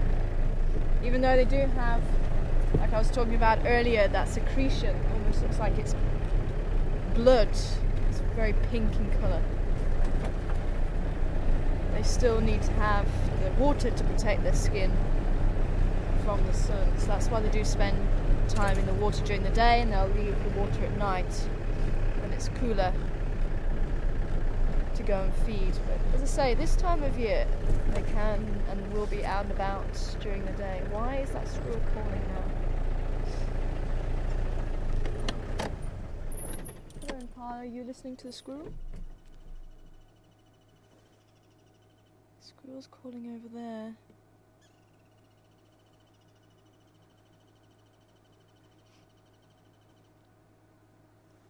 Let's go down to the drainage line there. Maybe Yambili's made his way through already.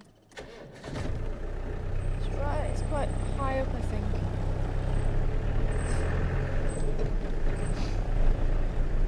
That'd be nice if he pops through here now.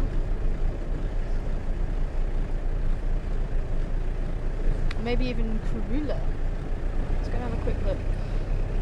Maybe it's not there. Maybe it's an eagle in the sky. Or maybe it's something smaller. Maybe a snake. Could be us. Some squirrels will call for us, I think. Squirrels that haven't seen vehicles too often. So a lot of the squirrels do know us. Well, vehicles.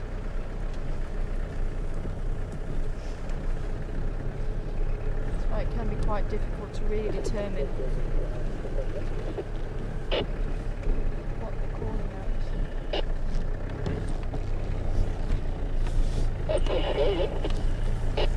Oh, break up. Breaking up.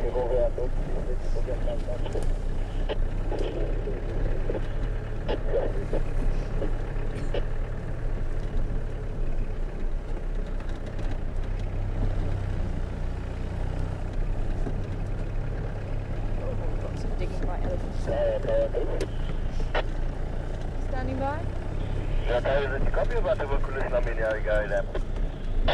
That's affirmative, thank you very much. Confirm they're heading south. Guys, and they just went through that Siskovening. They're coming out to Central Road now, and they looks like they're walking parallel Central Road, going east. Copy that, thank you. I'll sit and catch up with them. Okay, copy.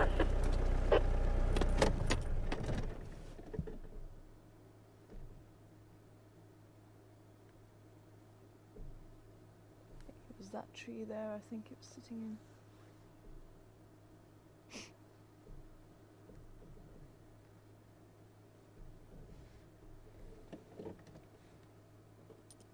It's getting quiet now though. Are you hearing it? I'm not hearing it anymore.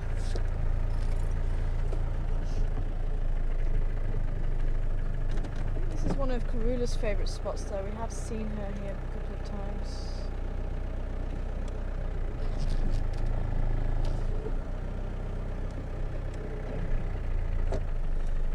I was just saying that the buffalo look like they're going towards Central.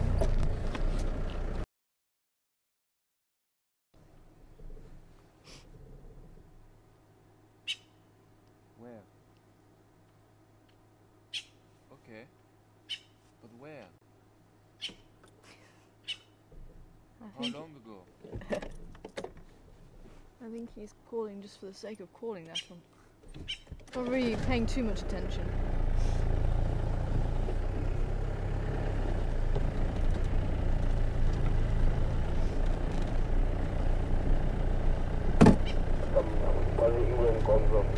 Going west on Central Road back to Garrydale. I'm not going to be following them.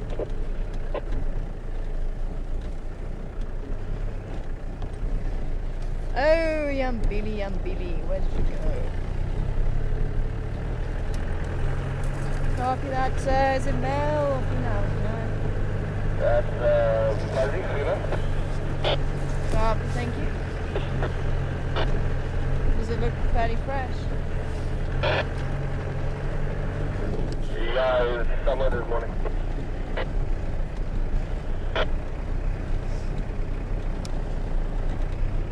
Female leopard tracks heading back towards Gary Dam along Central. Keep a lookout, Zoomies. Maybe Karula's making her way back there.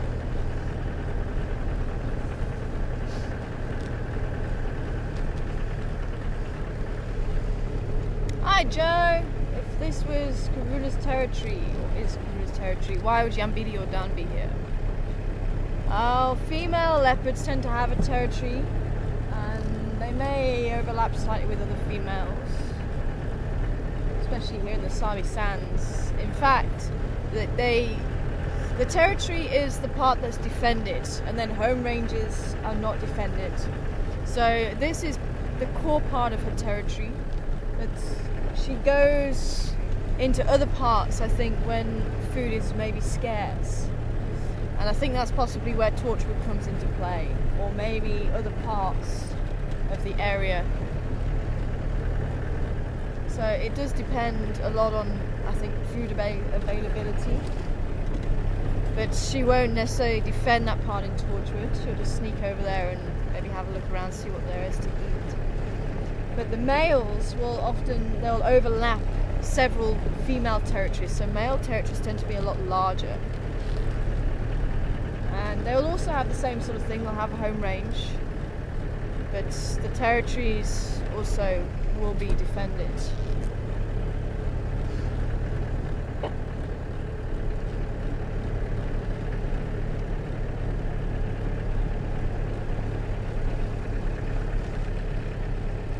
Oh, okay.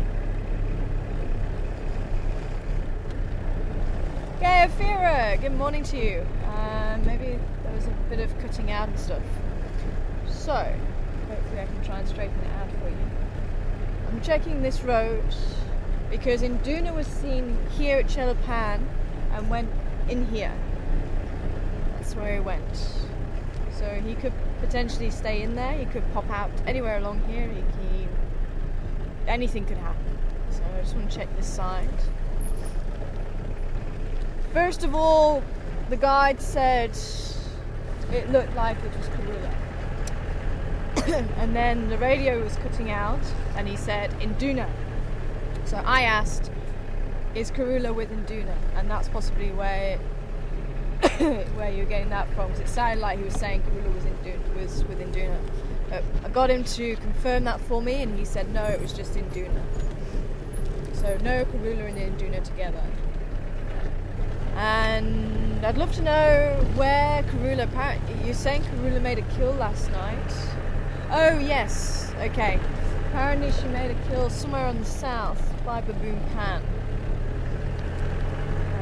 Somewhere opposite Ledwood Road. Now the guides seem to think that there's no food left. So I think she might have eaten it all.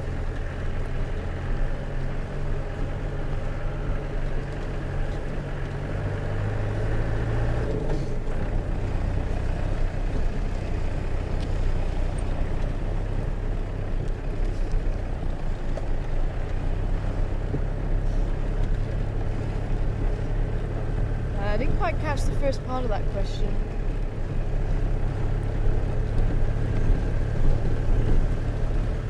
Oh, here. Ah, okay. Good morning again, Jody.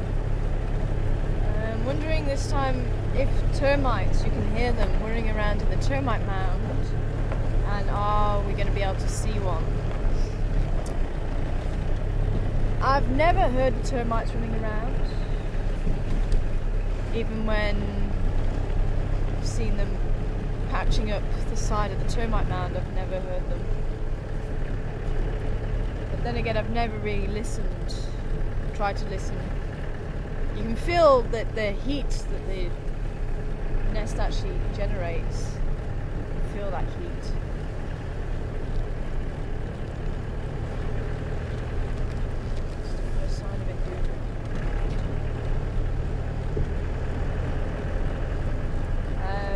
But yeah, as I say, during the winter time it's not really great to open up a termite mound. And you do have to damage the termite mound to actually see them. So it's a little bit unethical, but you will get animals actually opening up the termite mound to eat the termites inside, so it kind of recreates that. If you do it, then you really got to do it in the summertime, and even then you only open like a tiny little hole, and then it takes maybe about half an hour or so to come and hatch it up. But during the winter time, it's not really nice to do it. Because during the winter time, they tend to close all the holes and keep the warmth inside. Whereas during the summer, they'll open holes to let the heat that's been building up escape. And that's basically what the mound is there for, is to regulate the temperature. Oh, hello. Who's that? Hello, buffalo. Are you a straggler? I can see them through there.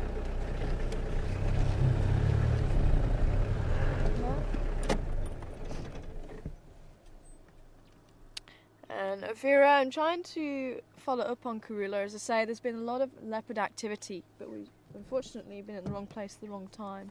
Each time there's been leopard tracks. We're following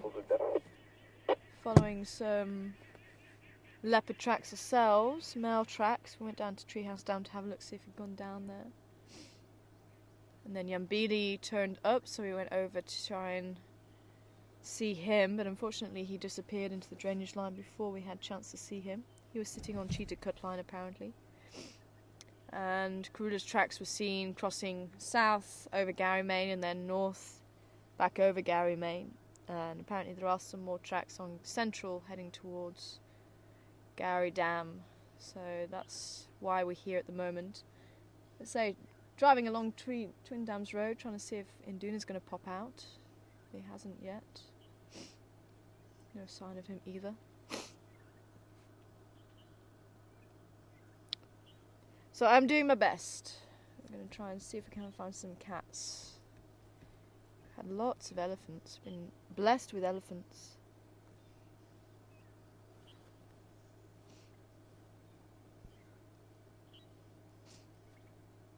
And it sounds like everybody's left this area now. And unfortunately, not really knowing exactly where Yambili went in, and not even being able to see the vehicle, he was quite far into the bush. He lost sight of him as well. So just trying to be in the area, but it's a very large block. Same as this other one is a very large block. And Induna literally could be anywhere in there. So unless you hear alarm calls,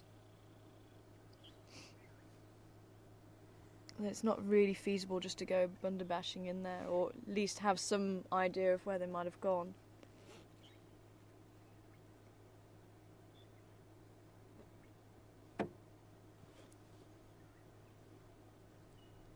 One of the old Duggar boys by the looks of it that we've been seeing.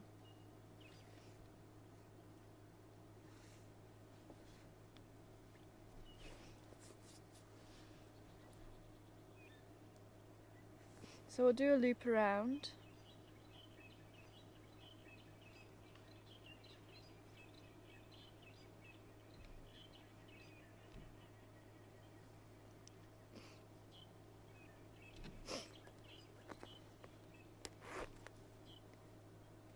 Lots of birds calling this morning.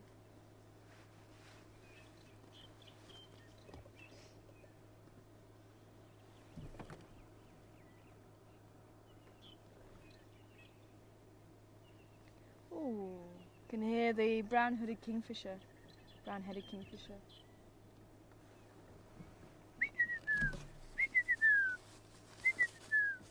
Pity for you, pity for you.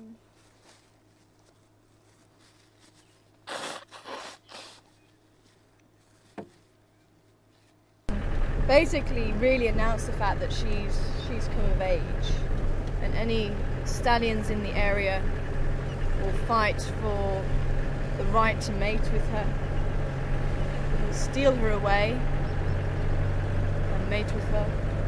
But she won't necessarily fall pregnant. If she doesn't, she'll return back to her family. And this process will keep going. So when she comes into estrus again, then again she'll stand, but it won't be as prominent as before. She'll announce it, but not as much. And the same thing will happen. And eventually, once she does fall pregnant, she'll stay with that stallion. Now that's for this particular species of zebra, known as the common or plain zebra. And I think they have actually decided that even though the Birchall zebra in East Africa are different, it was thought that the Birchall zebra down here in South Africa were extinct. I think they have actually now come to agreement that the zebra is a Birchall zebra now. It's all very complicated. Basically, when I trained to be a guide, they weren't known as Birchall zebra because there was so much difference between the zebra here and the zebra up in East Africa. Mainly the shadow stripe. The zebra down here have a shadow stripe and they don't. I think there's a difference with the ear sizes as well. So that was water. If you would like to carry on looking at the hippo, we're going to keep going. If you would like to carry on watching them, there's the Waterhole channel.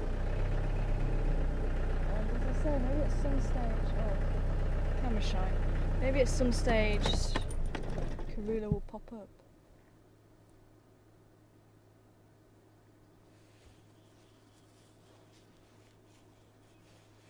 I'm just wondering if her tracks are coming down this way, where the buffalo might just disturb her if she's busy coming up here. or whether she's already been and gone. Okay.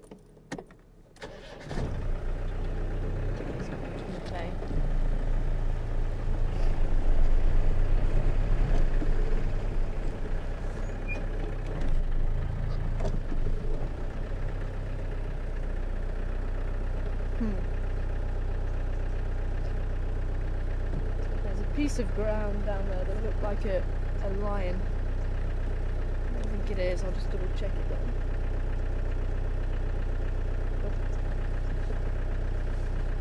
Always worth checking. Where are you going, oxpeckers? Farm overhead. Maybe we should check the drainage line a bit.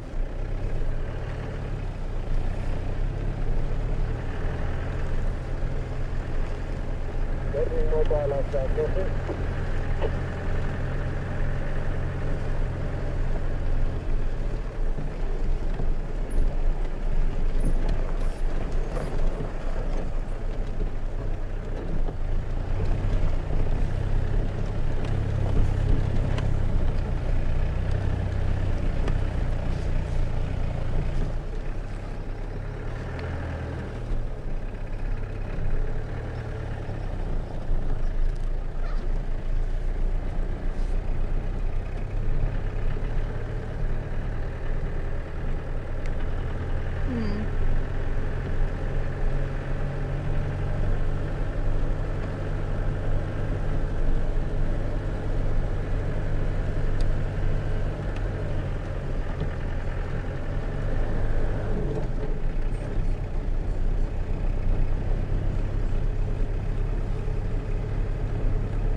Is watching the Waterhole channel and hears any calling down by the dam. I don't know if you're going to be able to see. There's a little dacre just past those trees there. It's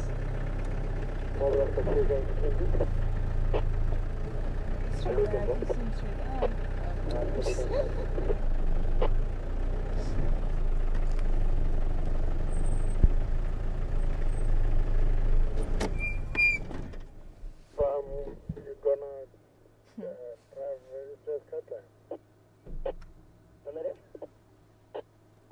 There's the dacre, dwarf antelope.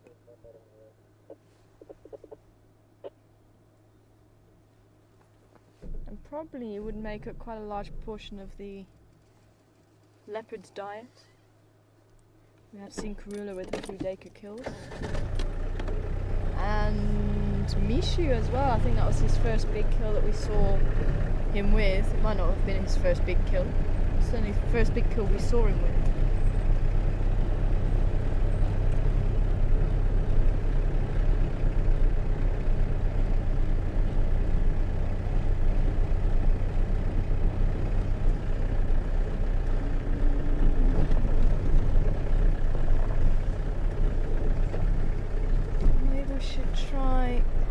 Shortcut. There's no tracks here of Karula, but she may have just gone through the drainage line.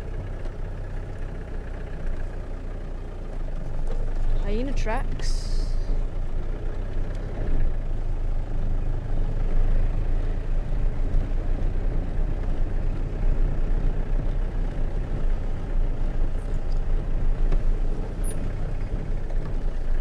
She might just pop out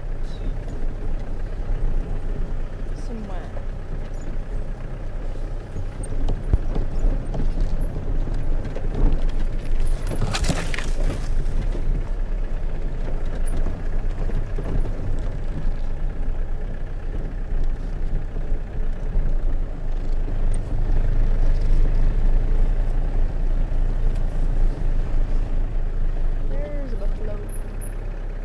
This is where the herd went, if anybody was watching the herd on the Waterhole channel. Yep.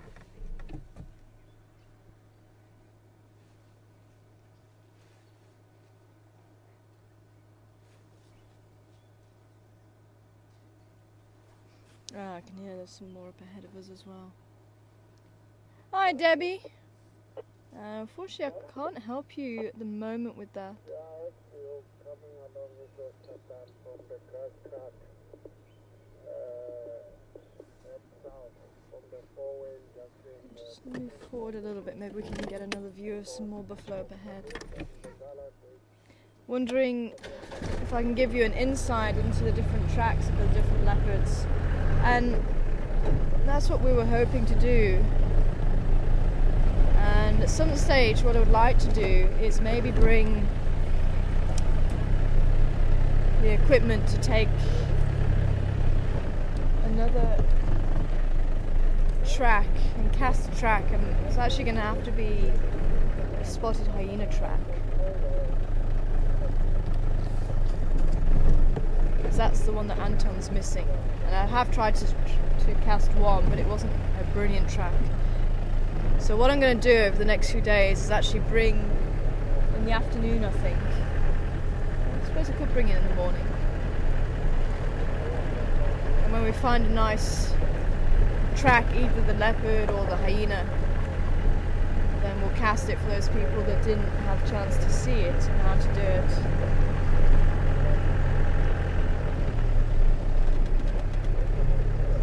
It's not come up this way yet.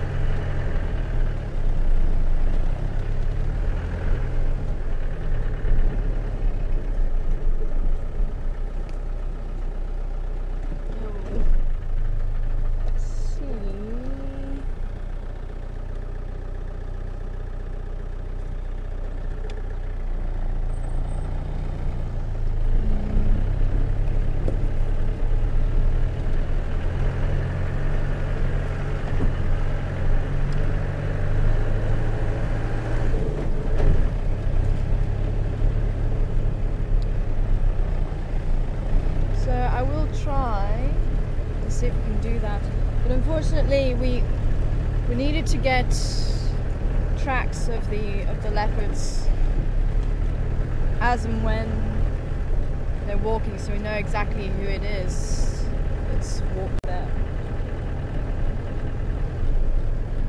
So I managed to cast Karula's track, the size that it was, and I saw her one morning.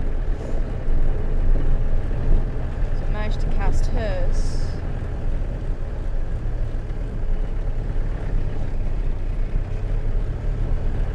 As for the boys, or Yambili, it's difficult to say. I haven't seen any differences in their tracks. I mean, I have looked at them. Ooh, slender mongoose. Just there. I'm just about to see the tip of his tail. Okay. Slender mongoose, right up ahead of us. There he goes, he's moving in the bush. There he is, there he is.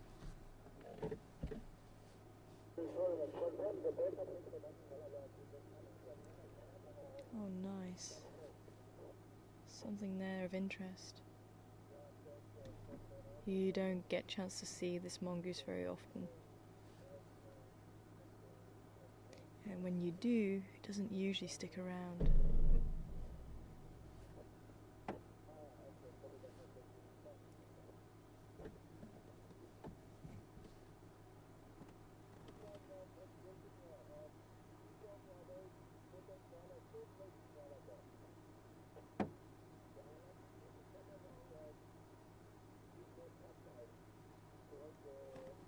You can see the face is very pointed compared to that of the dwarf mongoose we see very often, and slightly lighter brown, but it's that long tip with the black, long tail with a black tip. It's really helps to stand out against the other mongoose that live around here.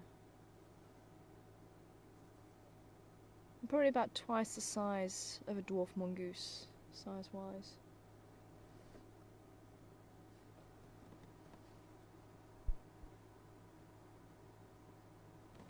And solitary, so you won't find this mongoose in families like the banded mongoose or the dwarf mongoose.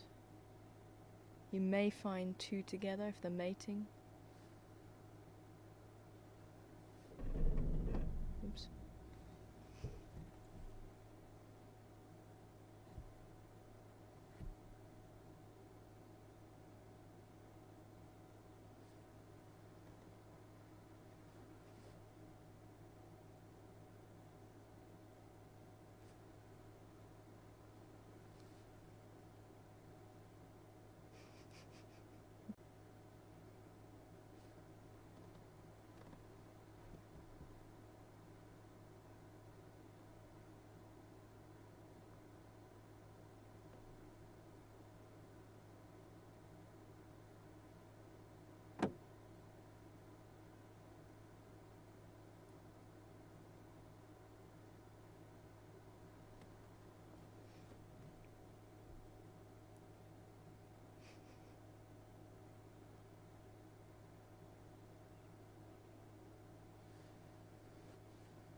It's amazing, he's just sitting there.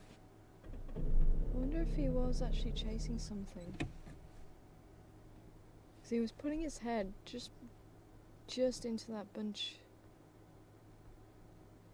of grasses that he's just sitting in front of. Maybe just as being here has distracted him.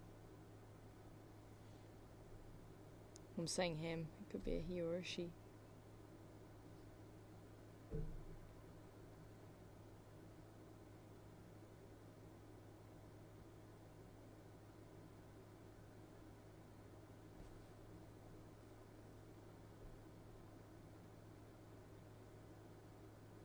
And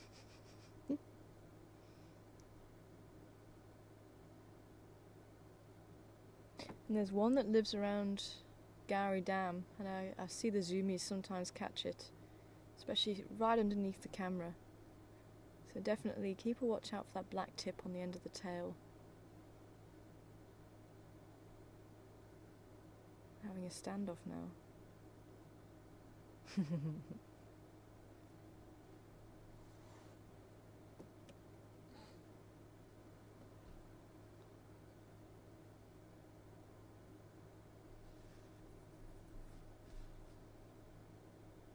Trouble is, I want to go down that bit of road.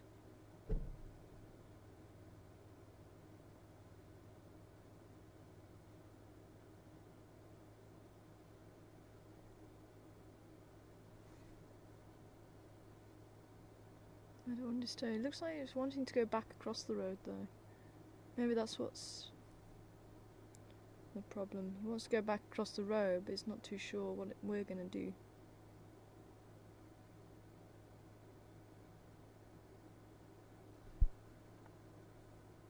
You see, he's sneaking forward.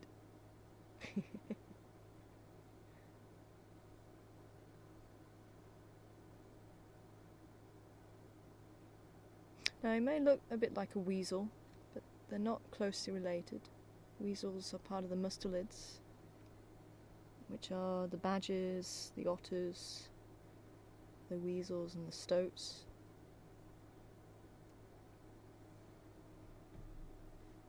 Whereas the mongoose are closely related to the cats. They are in a family on their own, but they are under the cat order, whereas the weasels are under the dog order. Same as the hyenas are part of the cat order.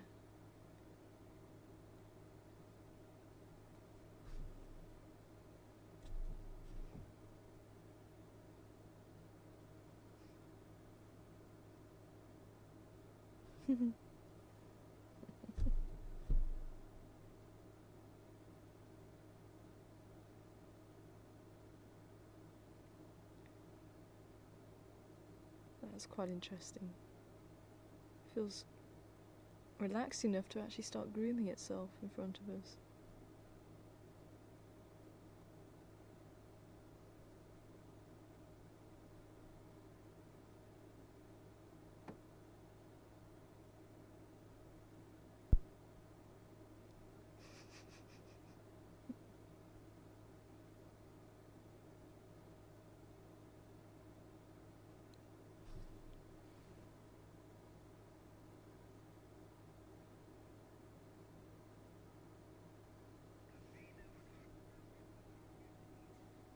Hi Davina, wanting to know what the mongoose will eat. It's a carnivore, so it's going to be eating a whole variety of things from lizards to spiders and insects, and even dwarf mongoose. They will actually hunt dwarf mongoose apparently.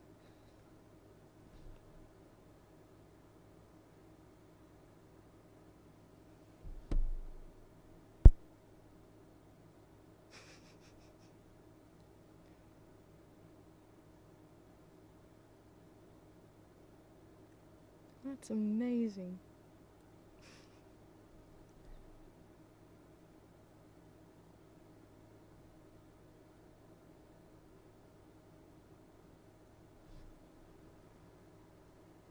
See, grooming is just as important for mongoose who live on their own as mongoose who live in a family. Maybe it's just testing us. He keeps looking over. I'm sure he wants to dart across the road at some stage.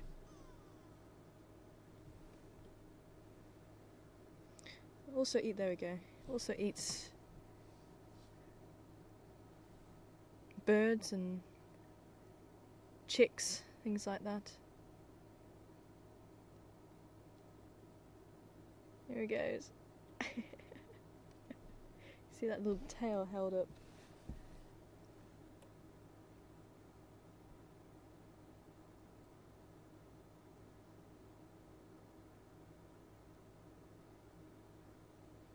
Gone. That was magic.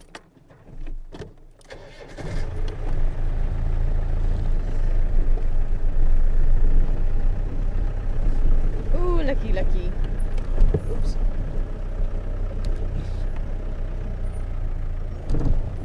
Oops. I hope he took notice of where all this was. This is dung number 3.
You can hear it.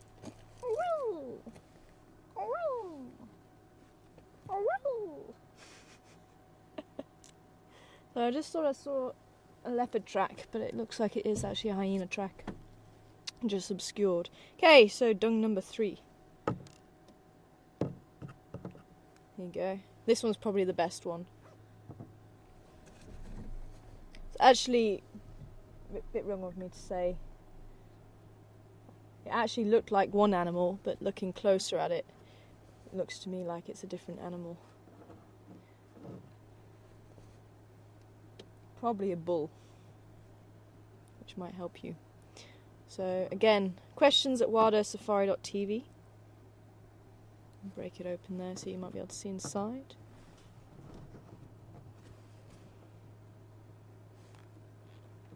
Again, quite fine fragments. And it was sometime this morning. This is already hardened. It's not really been that warm today, but it's still fairly dry, wet on the inside. So, who dung it number 3? As we continue on looking for our leopards.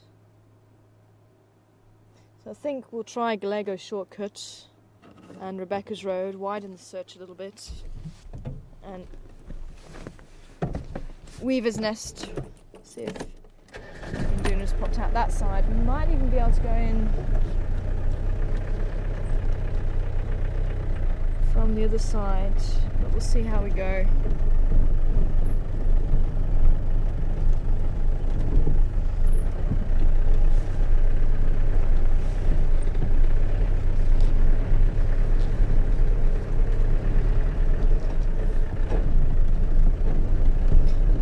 With it being scattered around, this animal was walking.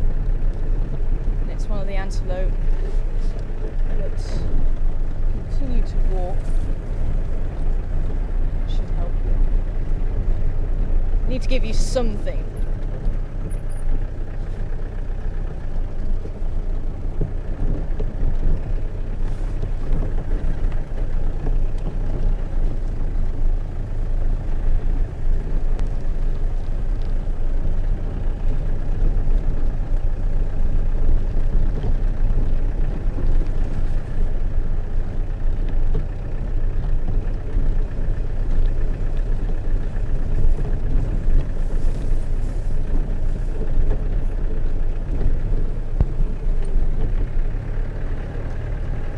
Blue sky. So questions at wildearthsafari.tv, put in the subject line what animal made the dung.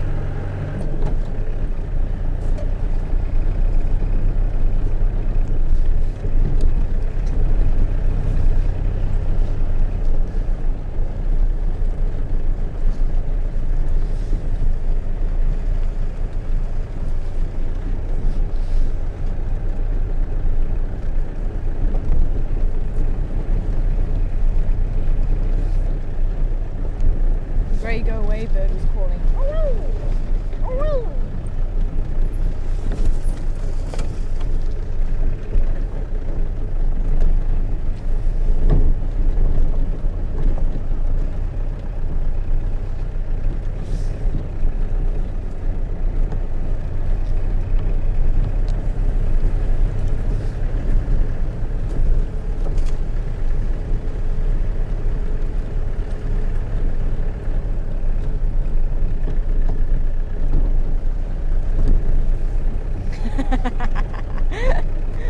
Thanks, Brian. Brian saying penguin. It's cold enough. Although it's missing the white uric acid of the birds. Nice try though. Oh, there's a grey go away in the tree. Jennifer! Laurie! Coming back with what I thought. Oh, you moved. That's so not fair. No, don't laugh at me now.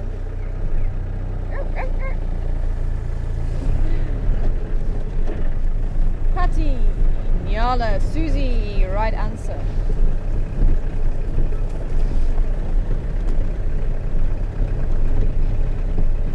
Say, ladies were coming back with what I first thought it was, but on closer inspection,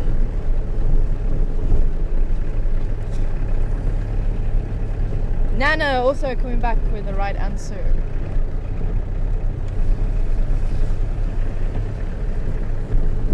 Julie, Impala, Cook Toy, Dacre.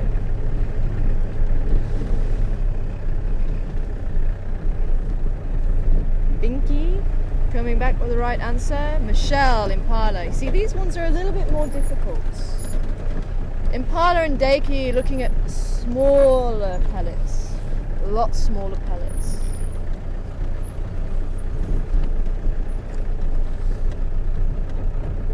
Annette, Impala.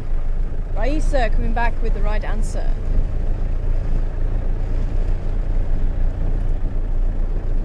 Oh, sorry. No, wrong answer. I heard the other one. And apparently you said GNU. You said GNU. Dawn, Connie, Kathy, all right.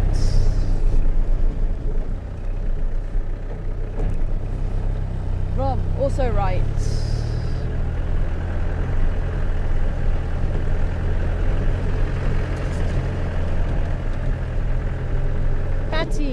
saying impala.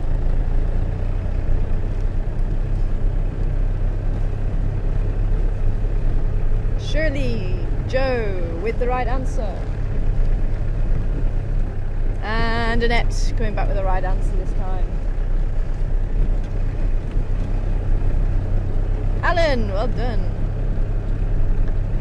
Alan got it right. Cheryl, as a few others, saying giraffe. That's what I first thought because of it being spread out. But that's why closer inspection. Saying it was something else.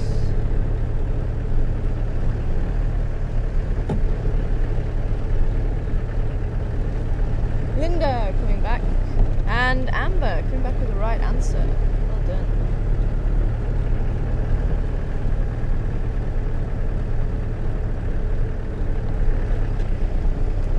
So Jody, Nyala, Stacey, giraffe. So, what is the right answer? It's not giraffe. Say giraffe tend to walk while they go to the toilet. So that's why it gets spread out all over the show, and that's why I thought to begin with that's what it was.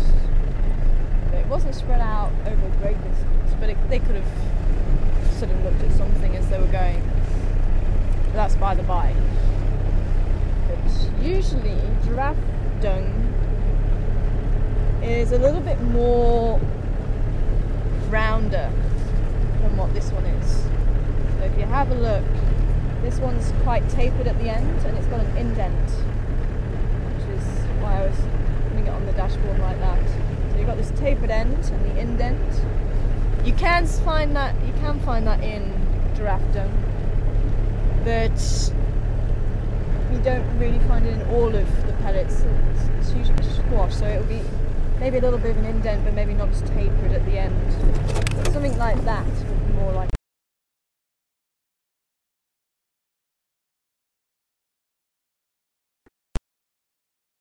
Are we back yet? We are. Ah. So yes, so that's what I was saying. I may have misled you. And that's why I thought it was actually a bull animal. It is kudu. Kudu is the right answer. Kudu, very characteristic that it makes that particular shape with the tapered end and the indent. And they one of the antelope that don't need to stop to go to the toilet. They can just carry on walking, which is what they do. Like the giraffe, and I would say that the amount and where it was spread over probably was just a bull walking across the road.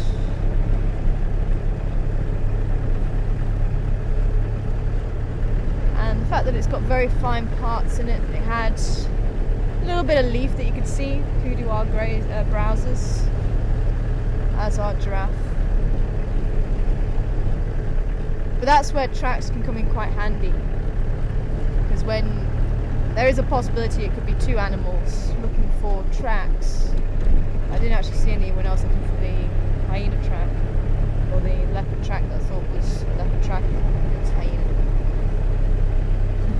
Going around in circles.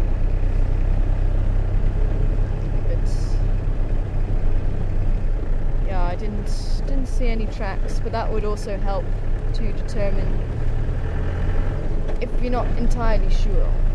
So using both the tracks, or the spoor as we call it, and the dung, the scat, that will help. As well as breaking it open and finding out what's inside. But obviously don't do what we do, wear gloves or use sticks, especially when we're looking at carnivore dung or omnivore dung. It's better to just prise it apart with sticks. Oh, in Duna, you're not going to come out and grace. Ooh, zebra. You're not going to grace us with your presence. There's a zebra. Or a butt of a zebra.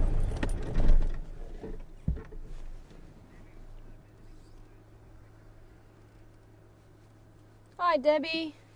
Any concerns to pick up parasites from the dung. That's one of the reasons why we don't handle the carnivore and the omnivore dung, because of the bacteria and parasites and things like that. But the herbivore dung, and you can usually see if dung has got worms in it and things like that.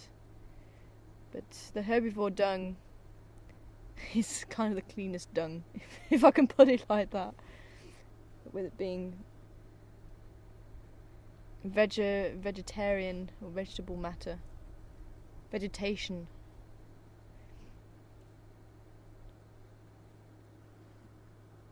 And one of the age-old games here in South Africa is dung spitting. Take a piece of impala dung and try and spit it as far as you can.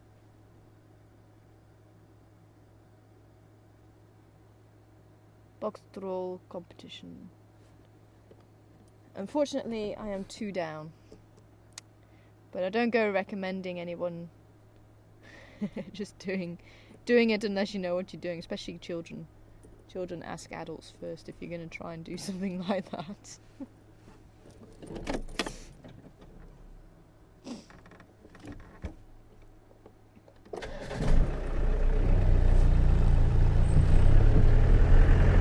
Patty, coming back with hyena. Not quite, Patty.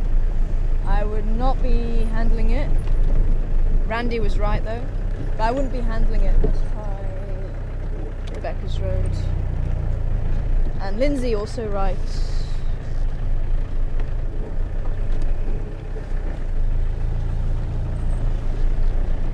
Tony, Waterbuck. Nice try, Tony.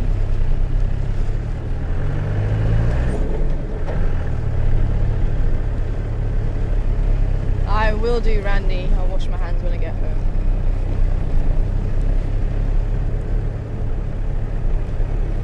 Still no sign of Induna popping out there. So I'm going to try Rebecca's Road. This is the other path that our other male leopard might have used. I'm not convinced our tracks were Induna's. I think our tracks were somebody else. I'm going to have a quick look through here. Joe, wanting to know what mongoose are related to. Maybe your question came in just before I started talking about that. But just in case you stepped out or missed it, they're closely related to cats. Well, I say closely. They're part of the cat order, so they'll be related to hyenas, cats. Closest related to mongoose, which is what they are. So meerkats, dwarf mongoose, white-tailed mongoose, and closely related to different families. Related to the genets, the civets that we find here.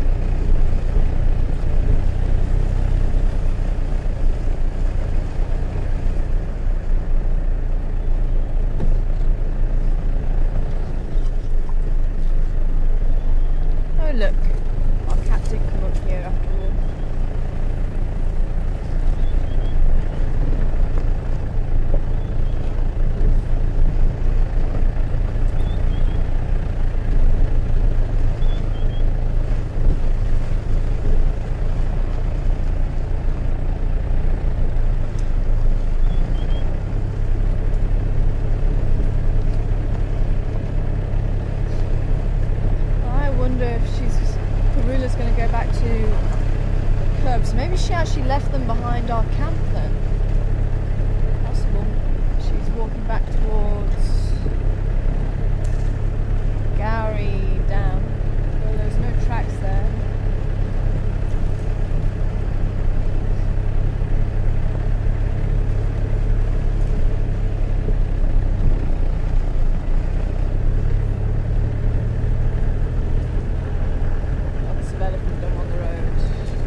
leopard around here. Could be Mishu.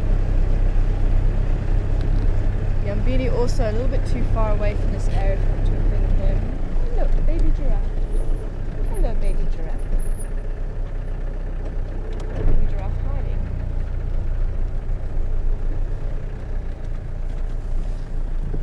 Come on and play, baby giraffe.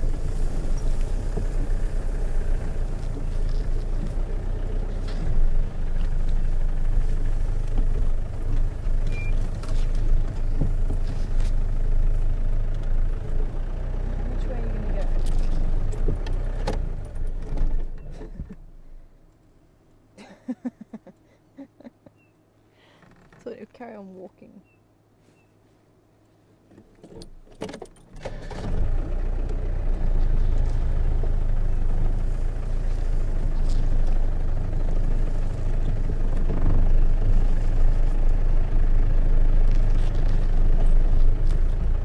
Can I see that?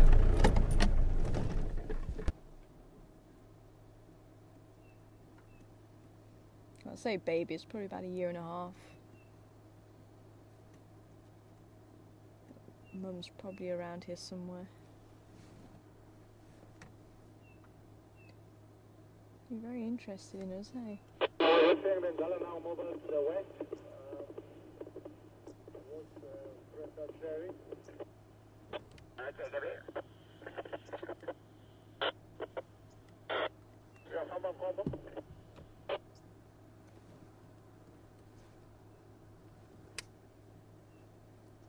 Any stations interested? There's some Blamiti on Rebecca's Road.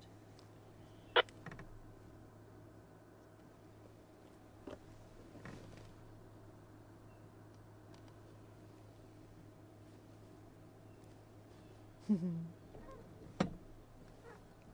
wrong with the animals today? Sorry? What's wrong with the animals? I know, they're being camera shy today. Right behind the tree. Okay, I'm going to pull back. It looks like it's wanting to cross the road. Maybe just not too sure about us. Just pulling it back a little bit.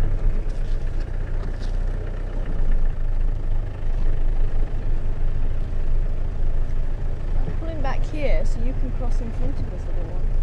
That's if you'd like to.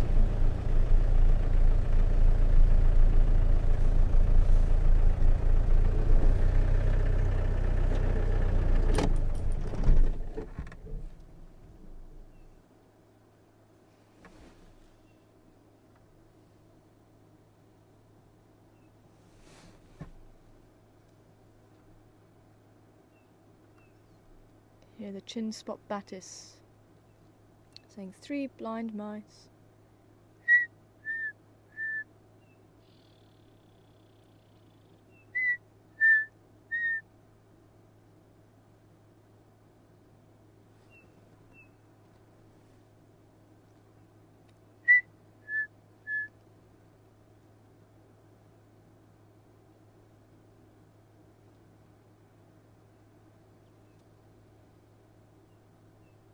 And giraffes do have a voice box. It was thought for many years that they were mute and they didn't have a voice box, but they do. They just don't use it very often. Well, that we can hear. There was research going into whether they make ultrasonic noises. Apparently that's come back negative, but maybe infrasonic, the low frequencies. But it is amazing how the giraffes do communicate, and their eyesight I think has got a lot to do with it. And maybe their sense of smell, maybe the smell of each individual. Oh, you're not going to cross the road there, okay. They're just keeping an eye on where everybody else is. But the white ears are going to help to locate other giraffe.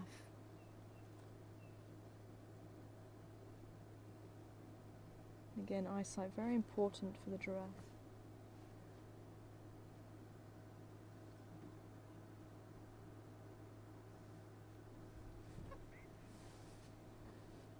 Ah,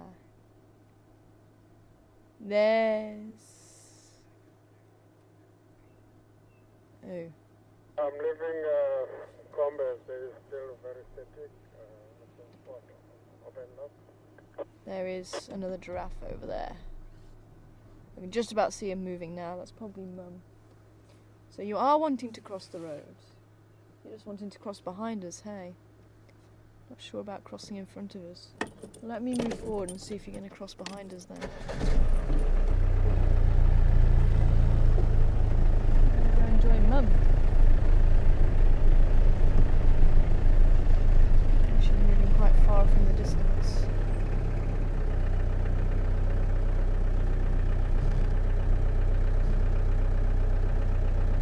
Still not sure about this. I want to get to the hyena den though. Let's see if we can get to the hyena den. I want to see if the hyena's moved before we say goodbye. Oh, hi Bets, good to hear about you being on board this morning. I hope you're well. I'm wondering why the elephant dung here is big and round and the colour that it is, and why at the zoo it's flat and green. It doesn't sound too healthy, to be honest.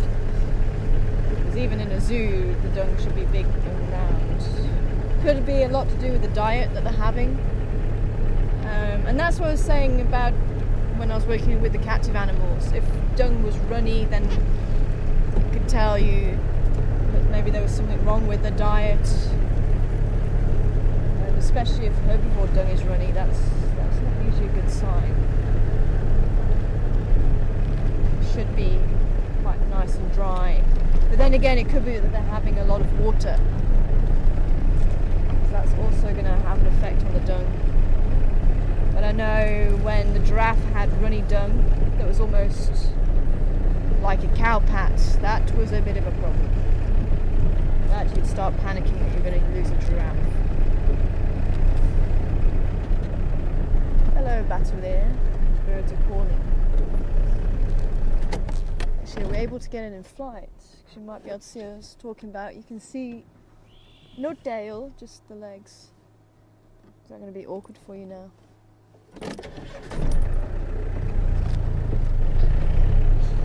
He's circling. We're able to grab him quickly.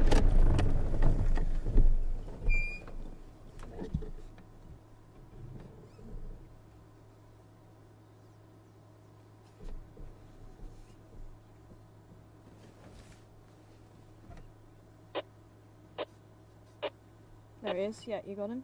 Oh, got him again. There he is, yeah.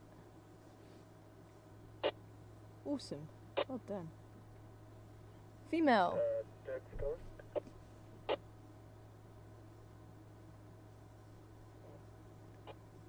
See, half of the wing is white and half is black. But you can see very little tail there.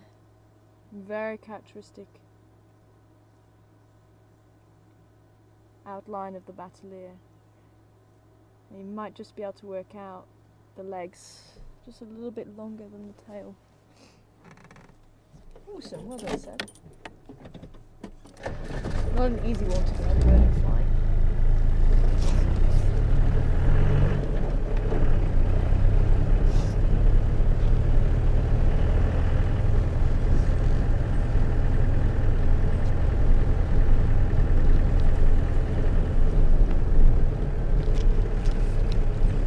What was the lion doing down here? Was he just lying around?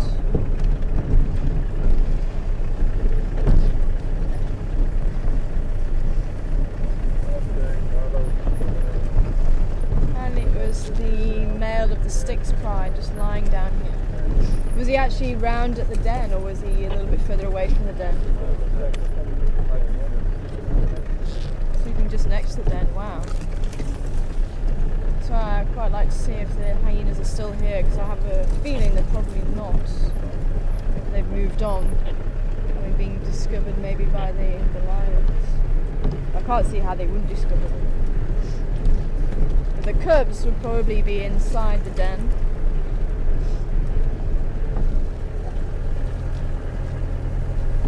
Tucked away.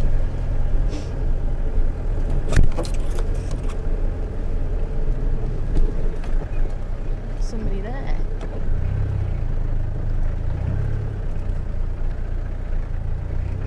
termite mound. Termite mound with lots of holes, looking like a spotted hyena curled up.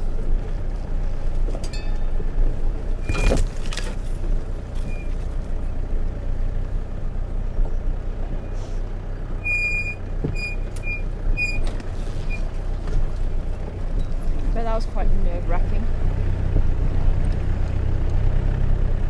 The average length of a giraffe's blank. Stride. Average length. Giraffe stride. Sorry, who was that from? Oh, sleeping here. Wow. Yeah, it's a little bit too close for comfort for baby hyena.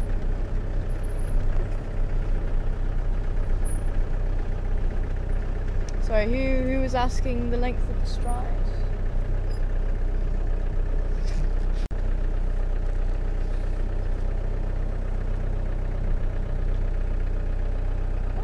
Noticed that little chamber before. There's a hole just there. There's a hole just there. I've never noticed that one before. So, the hole just there. I've never noticed that one before. That is possibly where the cubs might have been. To keep out of harm's way. I think it might have been Deb who was asking the stride. Oh, we'll have to keep checking and see if they're here, but I do have a feeling they may have jumped ship.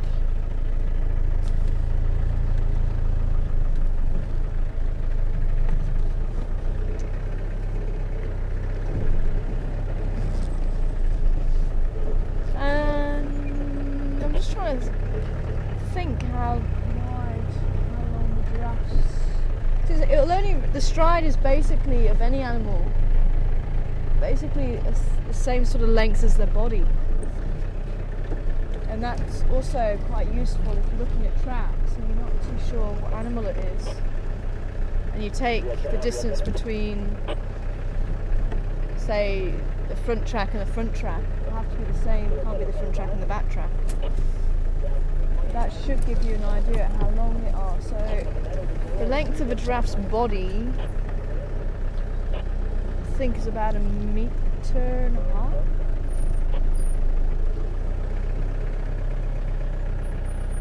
Maybe about 1.5 meters, something like that.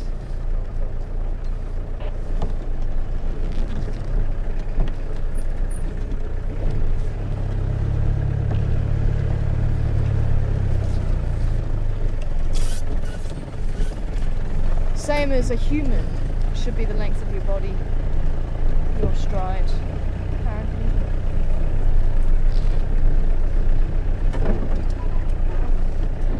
Although we do walk on our two back legs instead of our front and back legs.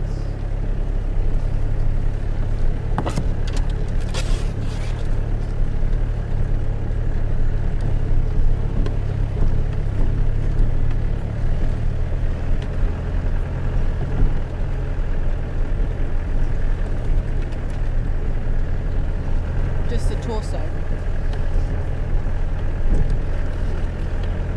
How does that work? 50 centimeters long. Mark.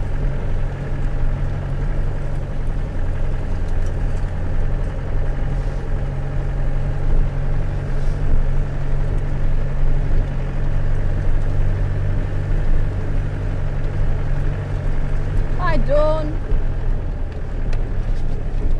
Wanting to know how long do young giraffes stay with the mothers. Oh, that one's becoming quite independent. It's about 1.5 years old. Probably another 6 months, maybe a year.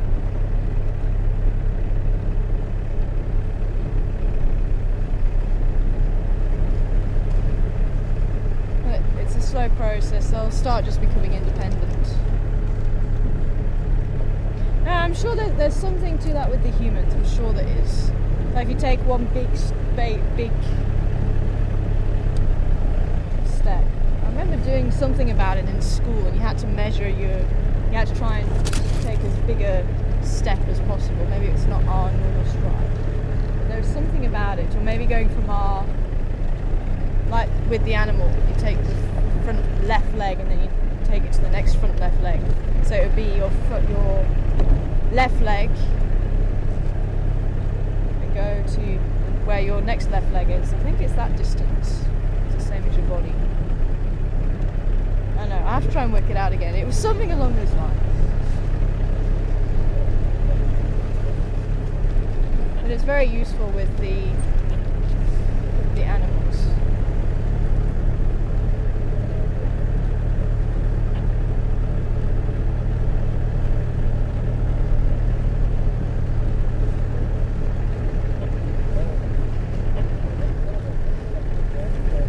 Oh, these leopards are not playing ball today.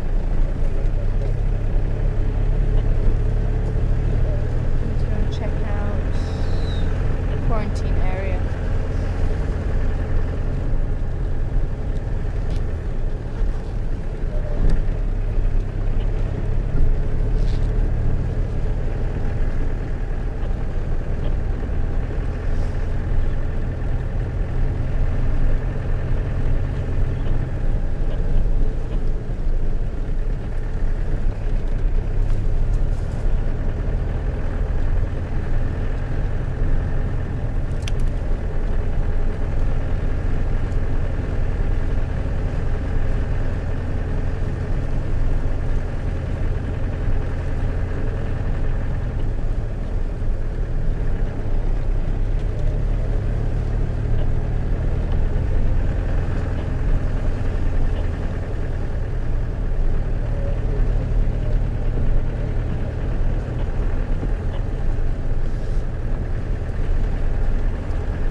Leopard is in Songa. It was sounds pretty similar in a way, but I think the spelling's different. I forget which way around it is. I think here it's ING, and I think there it was INK. Inkwe. Anyway. But we used to use Inyati. Sometimes you'll hear me say Inyati. Down here they say Nyari. In Gala we used, that was the same. I say we used Zulu, Tsonga. I think there was even some Shungar mixed in there. Used something else. I used Swene for baboon, and I think it's something different here. Say something different.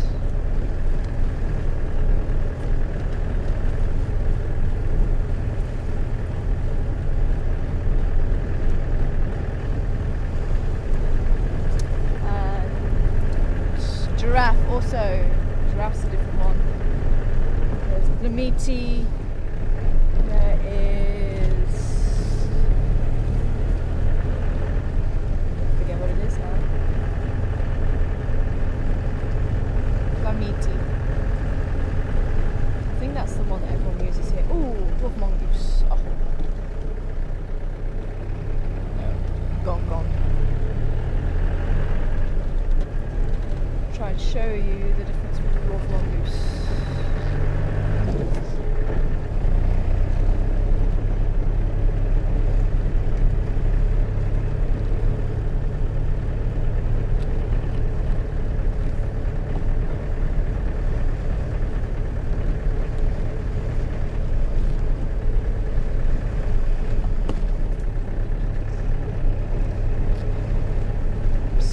Bouncing down the road.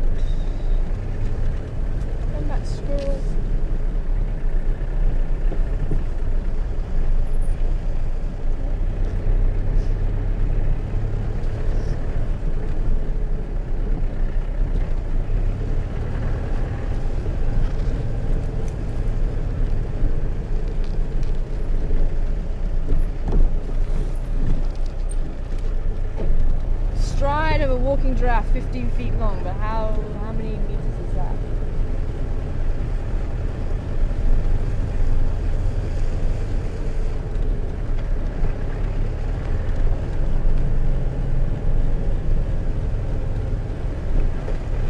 Just over 2 meters.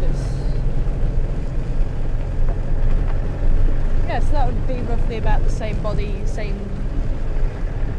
length as the giraffe. Maybe I underestimated the 1.5 meters. I'll have to have a look at the measurements of the body of the giraffe.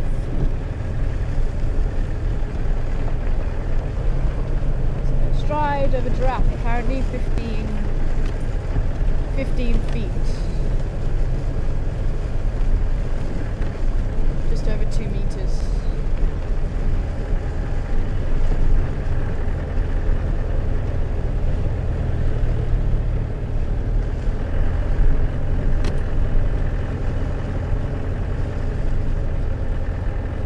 I was never any good at maths in school. It's a numbers question. Oh. I was hoping to find one last piece of dung for you. Oh well, I shall have to end it there, unfortunately. So, you need to keep a tally of how you did. Well done if you got 3 out of 3. 100% so far. And see if you can catch a few more drives over the next few days. And see if we can add to that and see who has the highest score at the end. And so we might have to just go off of percentage, but otherwise we'll see how everyone does. But take care everybody, thanks for being on board, and hopefully it'll warm up a little bit and we might have some luck with some of the leopards a little bit later on. Keep a lookout around the dam. I'm thinking Karula might just pop up around there. But unfortunately, no joy with her tracks anywhere else apart from on Central, but nothing else so far. So keep a lookout, but try and join us if you can for this afternoon's game drive. My name's Tara, Sebastian's been on camera, Craig's been back in final control, and you've been on Wild Earth. Take care everybody.